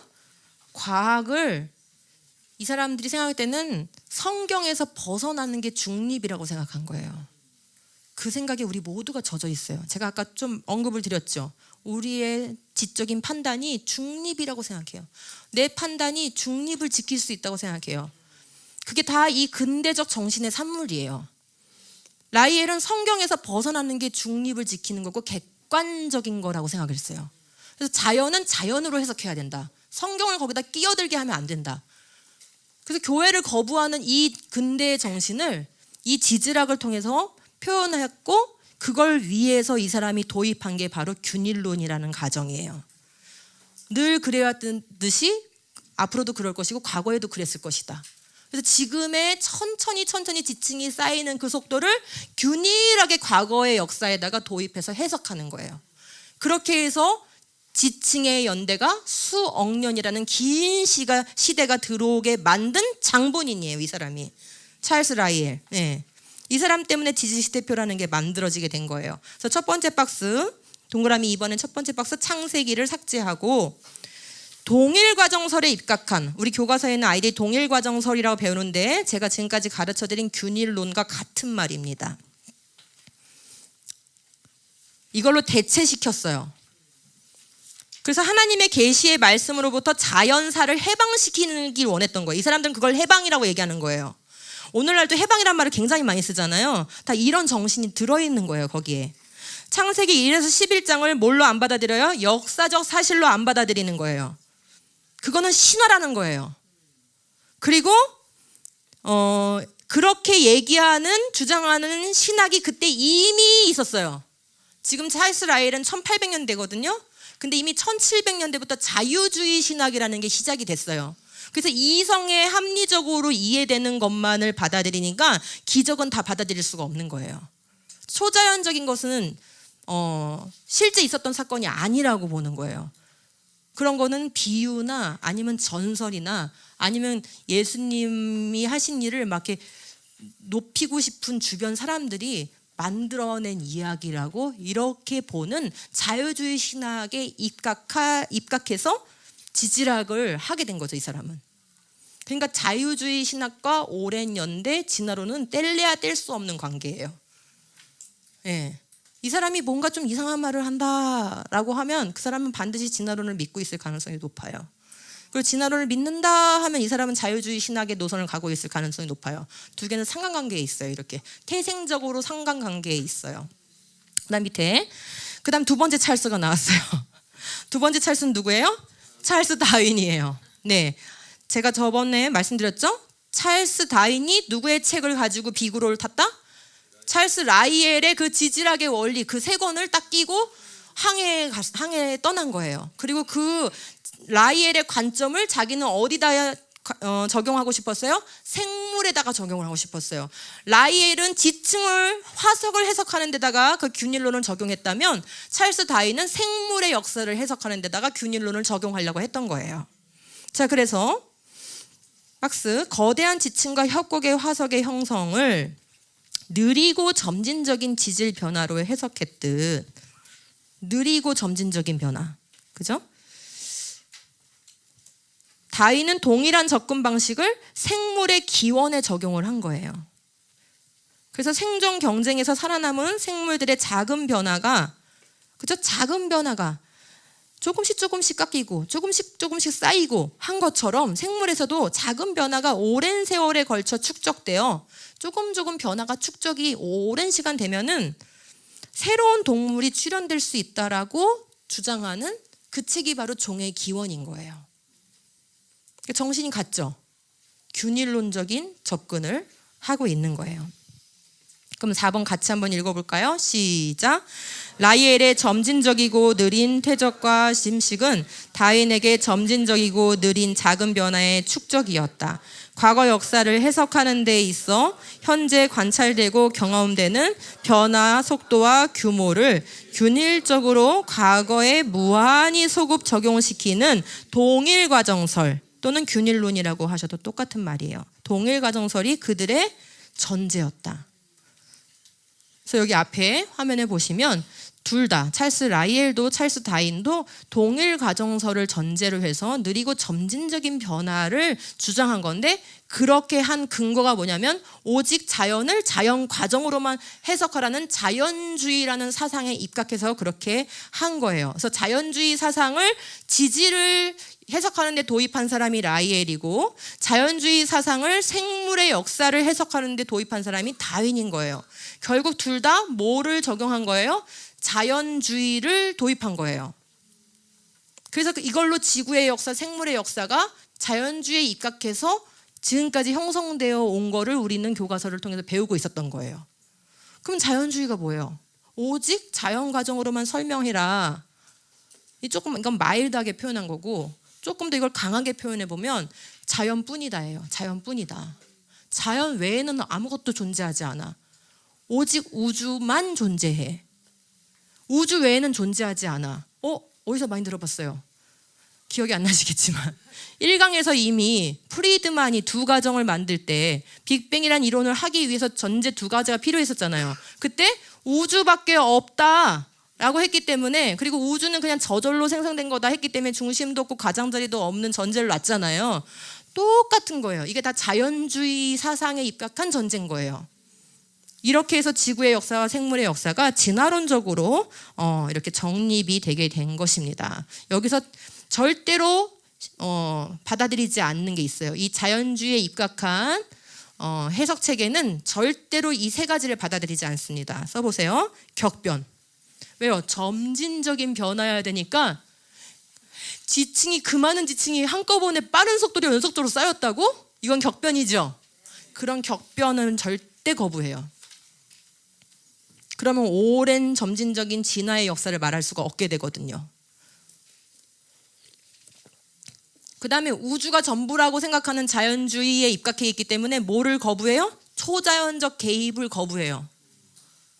그럼 초자연적 개입을 거부하는 순간 누가 빠지게 돼요? 하나님이 빠지게 되죠. 하나님이 빠졌으니까 하나님의 말씀이 들어올 수 있어요, 없어요? 그래서 기록된 하나님의 말씀을 거부하는 거예요. 우리는 이미 그런 세상에 태어나서 살았기 때문에 이러한 배경이 있는지 알지 못하고 교육을 받고 있고 받았지만, 사실은 우리가 태어나기 전에 이미 이런 사상적 기초가 다 놓인 그 학문을 우리는 학문이라고 배운 겁니다. 그리고 이 모든 것들이, 자, 뭐라고 쓰셨어요? 자연주의 사상은 근대의 시대 정신이었다. 그래서 근대 이후에 태어난 사람들은 자기가 알지 못한 사이에 이미 이 자연주의를 강요받고 있는 사회에서 자라고 큰 거예요. 그러니까 너희들은 자연을 해석하는데, 과학을 하는 데 있어서 초자연이나 하나님의 말씀 같은 거 갖고 들어오면 너 논문 못 쓴다. 그런 하나님을 언급하거나 성경 말씀 구절을 언급한 논문은 학계에 제출 못해. 누가 말해줬어요? 우리한테? 말 안 해줬는데 다 지키고 있죠. 그게 자연주의를 강요받는 사회에 우리가 지금 살고 있다는 증거예요. 바로 그겁니다. 자, 그러면 이게 어떠한 뿌리를 가지고 있느냐? 근대의 이 뿌리는 사실은 중세에서 시작했어요. 조금 더 확장해서 말씀드려 볼게요. 이미 중세에 자연과 은총을 구분하는 이런 사고 체계가 들어왔어요. 어디예요? 신학에. 그래서 제가 말씀드리는데, 모든 세상의 타락은 신학의 타락에서 와요. 우리가 뭐 신학교에서 신학을 뭘 가르치든 세상하고 무슨 관계가 있나라고 생각하시죠? 역사를 공부해 보면 알아요. 믿는 사람보다 믿지 않는 사람이 더 많아요. 그리고 믿는 사람 중에서도 신학을 하는 사람은 극히 적어요. 그렇기 때문에 우리가 양쪽으로 생각할 때는 신학이 변질된다고 세상이 변질될까? 신학이 변질된다고 교회가 변질될까? 라고 생각하기가 쉬워요. 그건 양적 사고예요. 하나님의 영적 차원에서 보면요, 신학이 변질되면 교회가 변질되고요, 그러면 세상이 변질돼요. 그러니까 진화론이라는 게 왜 나왔는지를 우리는 우리 스스로 그 문제점을 찾아야 돼요. 왜 세상을 병들게 하는 이런 사상들이 이 세상을 판치고 있는지를 교회 안에서 그 문제점을 찾아야 된다고요. 자, 보세요. 중세는 다 교회판이었어요. 그죠? 그때 타협이 안 일어났으면 그 다음 근대의 그런 악한 역사는 일어날 필요가 없는 거예요. 근데 벌써 이미 교회에서 타협이 일어났어요. 뭐요? 자연은 이성으로. 뭐라고요? 근데 자연으로는 구원받는 법을 모르잖아요. 구원받는 법은 성경에 써 있잖아요. 그러니까 구원에 대해서는 은총으로라는 이분법을 이미 받아들입니다. 왜 이걸 받아들였을까요? 중세에 이미 중세의 신학자들이, 좀 고상하다고 하는 신학자들이, 이거 신학만은 조금 좀 재미가 없는 것 같아. 그래가지고 그리스의 철학을 왕창 도입합니다. 그래서 플라톤파와 아리스토텔레스파가 생겨요. 그리고 가장 지대한 영향을, 중세 신학에 가장 지대한 영향을 준 사람이 토마스 아퀴나스인데, 토마스 아퀴나스가 바로 이 아리스토텔레스의 철학을 신학에 완전히 다 도입을 해버려요. 그러니까 아리스토텔레스의 철학은 굉장히 많은 분량이 어마어마한 걸 커버하거든요. 뭐 생물부터 형이상학까지 다 커버해요. 그러니까 그 학문의 방대함에 일단 놀래가지고, 와, 이거를 어떻게든지 잘 도입을 해야 되겠다라고 생각하고, 이 자연 세계를 이해하는 건 이성으로 충분하구나라고 생각하는 거예요. 이성도 하나님의 말씀에 지배를 받아야 되죠. 근데 그걸 딱 벗어나서 동등하게 놓은 거예요. 이성과 계시를 동등한 위치로 올려놓게 된 거예요.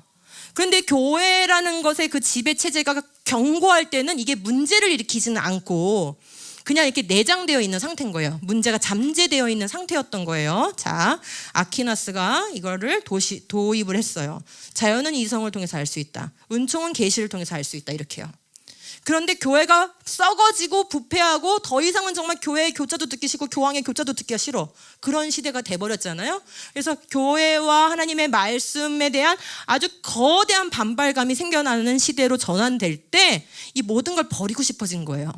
그럼 뭘 버리겠어요? 지금 자, 둘 중에서 뭘 버릴 것 같으세요? 그렇죠. 이성은 남기고 계시는 버리고 싶겠죠. 바로 그거예요. 그게 바로 근대 정신이라는 거예요. 그래서 프랑스의 루소라는 근대 철학자는 이 이성을 통해서 자율적 자연은 이해할 수 있다라고 얘기했고, 자, 문제는 이거예요. 지금 그럼 계시를 버리는 것까지는 이제 괜찮은데 이 사람들이 생각할 때, 그런데 보이는 자연 말고 인간이 보이지 않는 영역이 있잖아요. 사랑이라든지 우정이라든지 이런 건 보이지 않는 거고, 또 예술 분야만 해도 그거는 보이는 물질 세계가 아니잖아요. 또 철학이라는 형이상학적인 이런 것들도 보이는 영역이 아니지요. 또 정치는 보이는 거지만 정치 철학은 보이지 않는 거죠. 법은 보이는 거지만 법 철학은 보이지 않는 거죠. 이런 식으로 이 정신 영역에 해당하는 걸 둘 데가 없어진 거예요. 어떡하지? 이걸 어디다 두지? 라고 생각하면서 그걸 고민한 사람들이 철학자들이에요. 근대의 철학자들.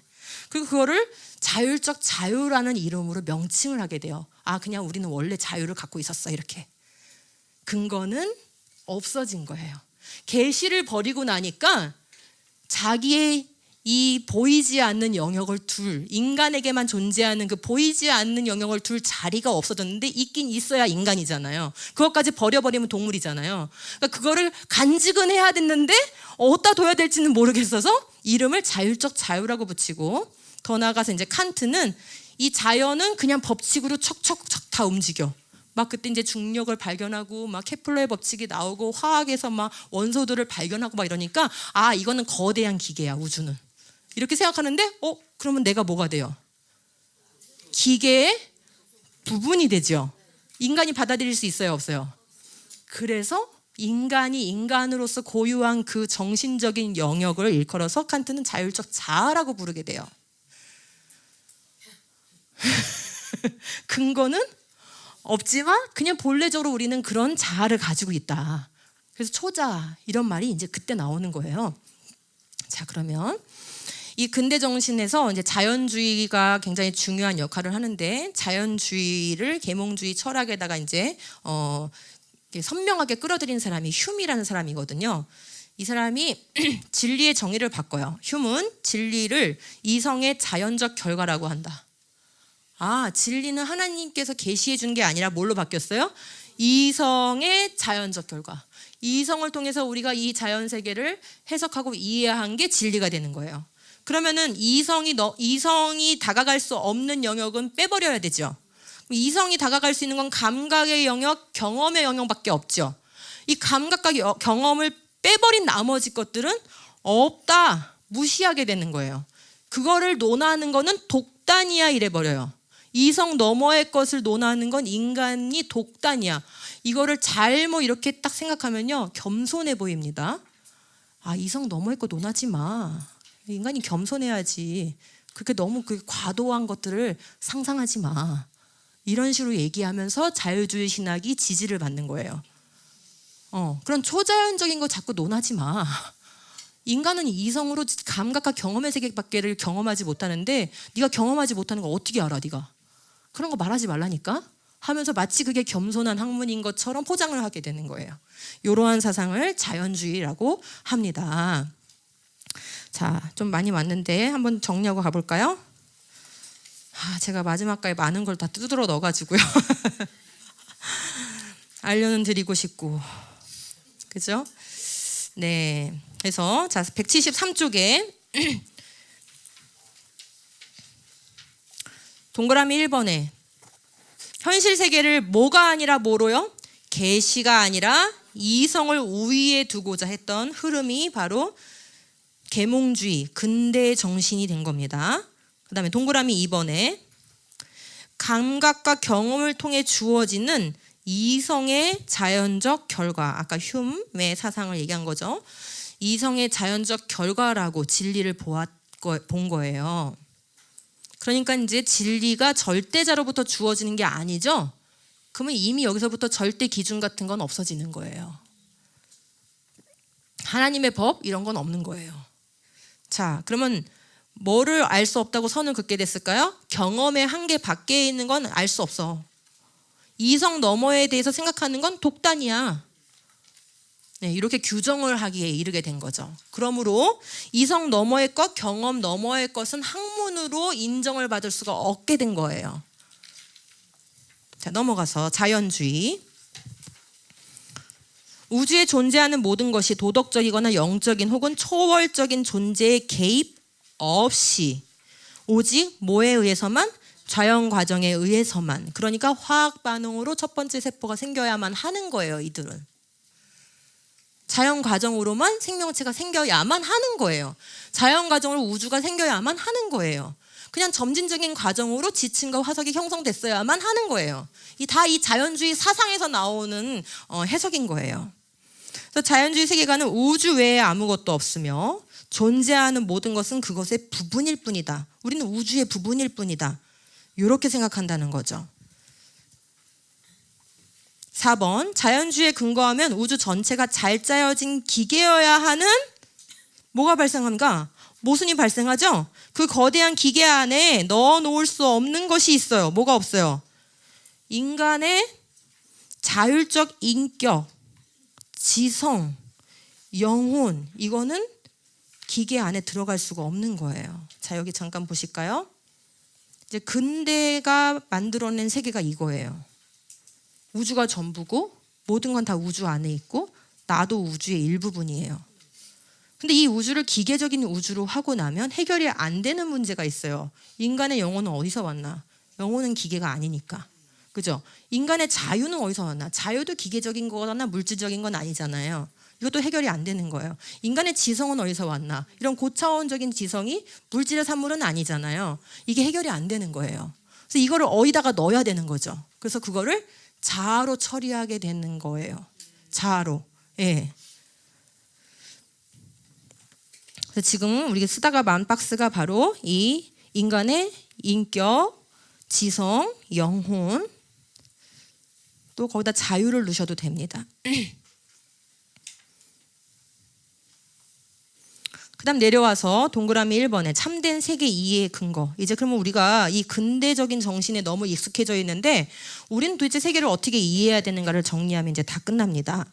자, 동그라미 1번에는 자연주의 세계관이라고 써보세요. 자연주의 세계관.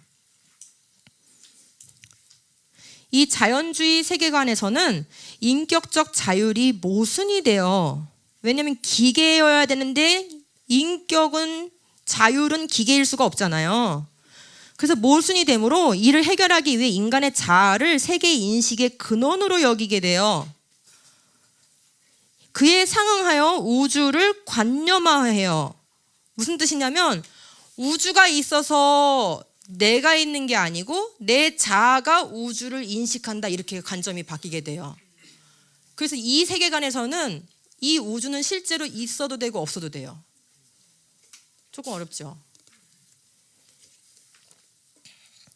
더 나가면 헷갈리실 수도 있지만 나는 물질을 만진다고 생각하잖아요. 근데 이거는 여기서 일어난 거죠. 내 인식은 이 뇌 안에서 일어난 거죠.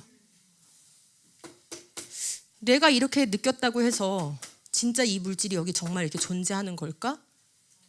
이렇게 관점을 바꾸는 거예요, 이 사람들이. 자아는 확실히 있어. 왜냐하면 나는 생각한다, 고로 존재한다잖아요. 그게 근대 정신의 시작이에요. 존재하니까 생각하는 게 아니라 이 사람들은 내가 생각하니까 존재한다는 걸 안다는 거예요. 기가 막힌 이제 세상이 된 거예요. 이것도 진짜 있는지 모르겠는데 그냥 내 뇌가 생각하는 것 뿐이잖아요. 그러니까 이 우주가 진짜 있어도 되고 진짜 없을 수도 있다고 생각하고, 근데 자아는 확실히 있는 거예요. 이런 거를 우주를 관념화한다고 얘기하는 건데 이 사상은 그대로 어디랑 연결되냐면 불교와 뉴에이지로 연결됩니다. 그래서 현대에 와서 왜 뉴에이지가 왜 명상이 유행할까? 이게 어떻게 생각하면 이상하다는 생각이 들어요. 현대는 극도로 과학기술이 발달한 사회인데 어떻게 명상이라는 게 유행할 수 있지? 라는 생각이 들잖아요. 바로 이런 세계관이 들어있기 때문에 그런 거예요. 예. 모든 걸 자아를 통해서 이 세계를 인식하는 걸로 관점을 바꿔버렸기 때문에 그래서 사실은 세계가 자아인 거예요. 자아가 세계인 거고. 그리고 실제 세계는 있어도 되고 없어도 되고 내 자아가 어떻게 인식하냐에 따라 달라진 거기 때문에 너의 인식을 바꾸면 세상이 바뀌고 네 인생이 바뀐다는 그런 명언들이 인생 철학들이 나오는 거예요. 무섭죠? 예, 이걸 알면 알수록 무섭습니다. 네, 그래서 넘어가서 동그라미 2번. 진정한 세계 이해는 그러면 어디에 근거해야 될까요? 우리 이제 그럼 좀 여기 한번 보실게요. 잠깐 화면 보실게요.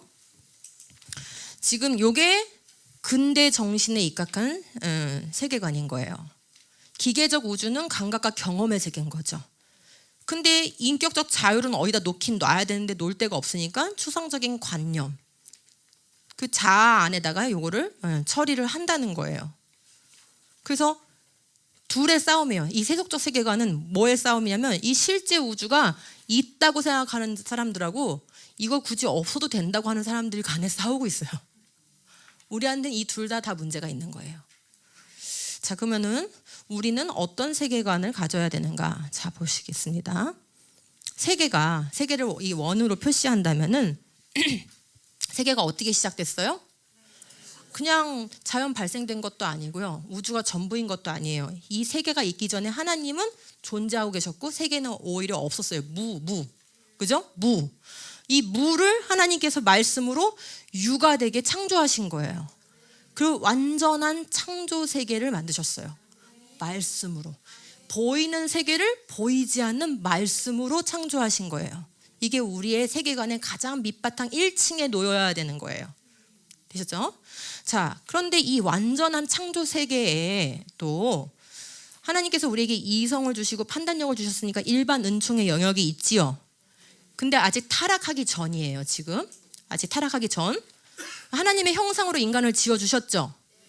그러니까 우리의 이성의 능력이 지금보다는 훨씬 좋았겠죠. 우리의 감성도 훨씬 지금보다 발랐겠죠. 예, 지정의가 지금보다 온전한 상태예요. 지정의가 온전한 상태이면 중립적인 사고를 할 수 있겠죠. 네, 낚이셨어요. 그게 아니라는 걸 아는 게 이 6강 전체 드는 거에서 가장 중요한 거예요. 창조 때에도 우리가 타락하기 전에도 우리는 스스로 우리 존재를 알 수 없는 자들이에요. 보세요. 하나님께서 아담과 하와를 지어 놓으시고 어떻게 하셨어요? 생명나무와 선악과 나무를 주셨어요. 제가 지금 무슨 상징을 얘기하려는 게 아니에요. 그냥 실제 상황을 생각하는 거예요. 아담을 만들어 놓으시고 아담아, 내가 너를 내 형상으로 만들었거든. 내가 너를 나 닮게 만들었어. 그리고 내가 이 모든 거를 너한테 맡겼어. 나랑 좀 여기 동산 좀 거닐어 볼까? 여기 보면은 천이 흐르지. 이 강물 내가 이렇게 땅에서 물이 오르게 해가지고 4군데로 나뉘어서 흐르게 만들었다. 너 살게 하려고. 아담아, 여기 보니까 열매들이 되게 많지. 이거 갖가지 정말 맛있는 것들인데 다 너가 먹어. 다 너한테 주는 거야. 네가 즐겁게 먹어. 이렇게 설명을 해주시겠죠? 여기 호마노도 있고 이거 특별한 광물이야. 너가 연구해보고 잘 써. 여기 동물들이 이제 종류대로 다 보이지. 한번 이름도 붙여봐. 내가 너한테 그런 능력을 줬거든. 하나님이 이렇게 얘기를 해주신 것과 자, 아담을 만들어 놓고 아무 말씀도 안 하시는 거예요. 쟤는 알아서 다 터득할 거야. 돌을 닦아라. 명상을 해. 다 네 스스로 알 수 있어. 자, 어떤 거예요 지금? 아시겠어요? 우리는 태초부터 하나님의 계시 없이는 이 우주가 왜 존재하고 나는 누구이며 난 여기서 뭐 하면서 살아야 되는지 알 수가 없는 존재로 창조됐어요. 그러니까 우린 특별 계시를 떠나서는 살 수가 없는 존재예요. 하나님이 손잡고 아담아 하와야 하면서 결혼은 이런 거야. 남자와 여자는 이런 거야. 어떻게 자식을 낳아야 되고 어떻게 키워야 되고 복된 가정을 이루어라. 거룩한 번성을 하여라. 다 알려주셔야 되는 거예요. 그걸 배우는 장소가 생명 나무인 거예요. 하나님하고 관계가 연결돼 있어야 우리의 생명이 계속되는 거예요. 특별한 은혜의 공급이 계속돼서 우리가 영원히 사는 존재인 거예요.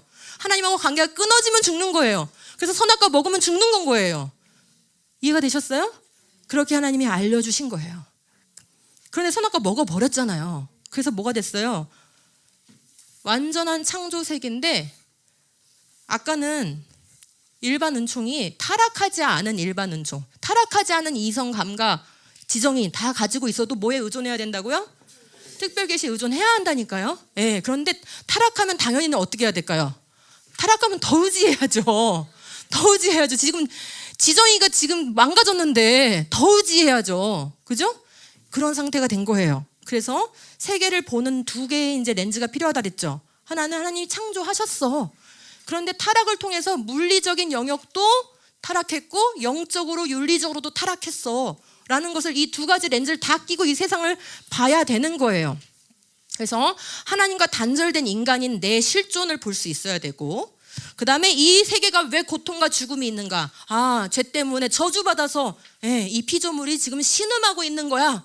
하나님이 굴복시키셨어. 허무함에 굴복시켜 놓은 상태야 라는 것을 볼 수 있어야 되는 거예요. 이 모든 게 다 어디에 의존해만 알 수 있어요? 계시를 의존해야만 알 수 있어요. 창세기 없이는 이 모든 사실을 알 수가 없어요. 창세기를 날려버리라고요? 창세기 1에서 11장이 없어도 구원받는데 아무 문제가 없다고요? 그건 우리 존재 자체를 없애버리는 거예요. 우리가 어떤 존재인지를 다 잊어버리게 만드는 아주 교묘한, 정말 최첨단 교묘한 전략인 거예요. 그게 바로 근대로부터 이렇게 아주 적나라하게 진행되어 온 이 현대의 가장 교묘한 전략이다, 이렇게 말씀드릴 수 있겠습니다. 자, 그럼 이제 싹 정리하면서 가보겠습니다. 동그라미 2번. 우리에게 뭐를 주셨어요? 특별 계시를 주셨어요. 밑에 완전한 창조 세계에서도 아담과 하와는 누구로부터? 하나님께로부터 직접 배워야 해요. 내가 누군지, 우주는 왜 존재하는 건지, 어떻게 다스리면서 살아야 되는 것인지, 생육하고 번성하는 게 무엇인지, 어떻게 할 때 행복할 수 있는지 하나님께 직접 배워야 돼요. 그래서 우리는 특별 계시가 필요한 존재예요. 하나님께서는 말씀으로 세상을 창조하신 것과 엿새 동안 하늘과 땅과 그 안에 만물을 지으신 것과 그 모든 것을 아담에게 맡기시고 다스리게 하신 것을 가르치셨어요. 그 다음 하나님께서는 모든 피조물 중에 오직 남자와 여자에게만 하나님의 뭘 주셨어요? 동물에게 안 줬어요. 식물에게 안 줬어요. 은하가 아무리 많아도 은하에는 하나님의 형상을 주시지 않았어요. 인간에게만 주셨어요. 사람은 하나님을 통해서만 뭐를 얻는 존재입니까? 영원한 생명을 얻는 존재입니다. 생명은 부여되는 것이지 발생되는 게 아니에요. 하나님의 명령을 어길 때 그 생명이 끊어져 어떻게 되는 거죠? 죽게 되는 거예요. 창세기가 없다면 우리는 생명도 정의할 수 없고 죽음도 정의할 수가 없게 됩니다. 인간은 처음부터 자신이 누구이며 어디서 왔으며 무엇을 위해 존재하며 어떻게 살 때 복되고 무엇을 수행하며 살아야 하는지 그 근본적인 알에 대해 오직 하나님께서 직접 가르쳐 주시는 뭐에 의해? 특별 계시의 의존적인 존재예요. 그래서 이걸 제가 계시 의존적 사고라고 이름을 붙인 거예요. 계시 의존적 세계 이해. 이게 우리의 인식론이 되어야 되는 거예요. 자, 동그라미 3번. 타락한 세상에서도 참된 삶은 계시에 의존할 때에만 가능하다. 그러므로 계시를 벗어난 모든 세계 이해는 맞는 말 하는 것 같다가도 스텝이 꼬이게 돼 있어요. 결국 거짓말로 끝나게 되어 있습니다. 그래서 우리 아이들을 세상 학문에만 맡겨놓으면 절대 안 되는 거예요. 자, 그 다음 페이지 177쪽. 인간의 범죄로 인간의 뭐가 타락했을까요? 지정의. 지정의는 타락했으며 물리세계도 함께 저주를 받았어요. 타락한 인간은 눈이 어둡고 마음이 부패하여 타락한 세계가 처한 상태, 즉 영적으로 물리적으로 허무함에 굴복되어 있다는 상태를 이해하지 못합니다, 스스로. 그러면서 왜 허무하지? 왜 허무하지? 하면서 자기 스스로 그 이유를 자꾸 찾으려고 하는 거예요. 그러니까 명상해 이러는 거예요. 허무하지 않으려면 명상해. 우울하지 않으려면 명상해. 그러면서 심리 치료 받아. 막 힐링해. 막 이러는 거예요. 자, 타락한 인간은 하나님의 심판과 구원의 대상입니다. 하나님의 아들 예수 그리스도께서 십자가에서 나의 죄를 대속하셨음과 나의 구주와 주님이 되심을 마음으로 믿고 입으로 시인하면 영생을 얻고 심판에 이르지 않습니다. 구원은 살아계신 하나님과 다시 연결되어 그분과 영원히 교제하는 인간 본래의 모습을 회복하는 것입니다. 우리가 여러분 교회 다니고 하나님 말씀 믿고 구원받으면 뭐가 되는 걸까요? 뭐가 되는 걸까요? 복 받는 걸까요? 잘 되는 걸까요? 하나님하고 영원히 교제하는 대상이 되는 거예요. 그게 우리 본래 존재인 거예요. 본래 존재. 창세기가 없어지면 이 사실을 알 수가 없어요. 그래서 구원받아서 뭐가 어쩌겠다는 건데, 그죠? 그 아담과 하와와 에덴 동산을 같이 거니셨던 그 하나님, 매일매일 그들을 찾아와서 말씀하셨던 그 하나님, 그죠? 그 상태로 돌아가는 거라 이 말이에요. 그러므로 하나님과 교제하는 게 싫으시면은 구원 받았는지를 의심해 보세요. 너무 센 발언인가? 하나님 나라 가가지고 영원히 찬양하는 게 우리의 본분인데, 찬양하는 게, 예배하는 게 지겨우시면은 구원 받는 게 맞나 한번 의심해 보시라고요. 그게 우리의 영원한 본분이거든요. 네. 그 다음, 인간의 제한되고 타락한 이성에 기초한 삶은 참된 진리에 도달할 수 없으며 이성에 의해서 만들어진 모든 세계관은 불완전합니다. 불완전한 세계관만을 낳을 뿐이에요. 네, 불완전한 세계관. 그래서 성경적 세계관만 유일하게 올바른 세계관인 거예요. 자, 앞에 말씀 보겠습니다. 백성이 알지도 못하고 깨닫지도 못하는 것은 그들의 눈이 가려져서 볼 수 없기 때문이며 마음이 어두워져서 깨달을 수 없기 때문이다. 이렇게 말씀하셨어요. 그들은 자기들 속에 있는 무지와 자기들의 마음의 완고함 때문에, 무식한 것도 문제인데 고집도 세, 교만해, 무지하고 완고해서 지각이 어두워지고 하나님의 생명에서 떠나 있다. 이렇게 얘기하고 있습니다. 이게 불신자의 상태, 자연인의 상태입니다. 근데 자기들은 잘났다고 생각하죠. 그가 누구와 의논하시는가? 누가 그를 깨우쳐드리며 공평의 도리를 가르쳐드리는가? 누가 그에게 지식을 가르쳐드리며 슬기로운 처세술을 가르쳐드리는가? 도대체 누가 하나님한테 이렇게 하는 게 좀 좋겠는데요? 지구를 이렇게 만드는 게 좋겠는데요? 생명을 이렇게 좀 설계하시는 게 좋겠는데요? 하고 하나님께 지식을 더해줄 자가 누굽니까? 조언할 자가 누굽니까? 그럼 우린 누구한테 배워야 합니까?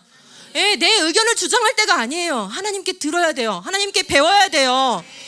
그게 우리 지식의, 우리의 근본적인 삶의 시작점입니다. 누가 이런 일을 일어나게 하였느냐? 누가 역사의 흐름을 결정하였느냐?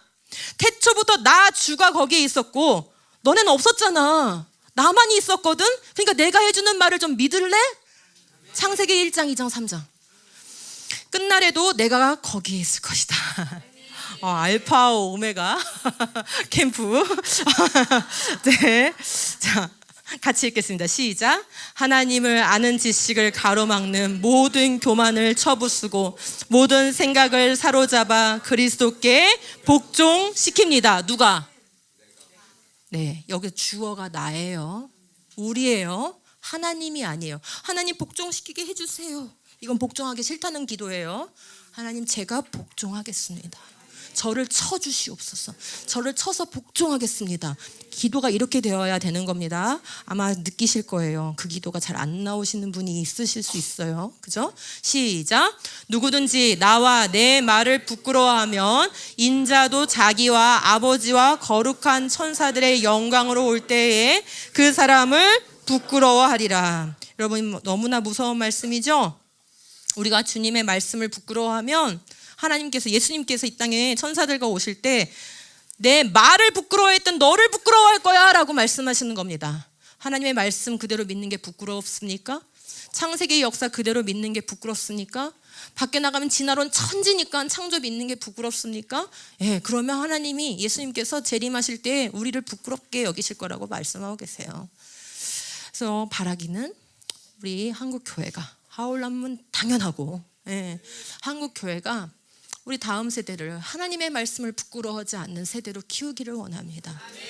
창조를 배우면 하나님이 자랑스러워집니다. 왜요? 그분이 하신 일이 보이거든요.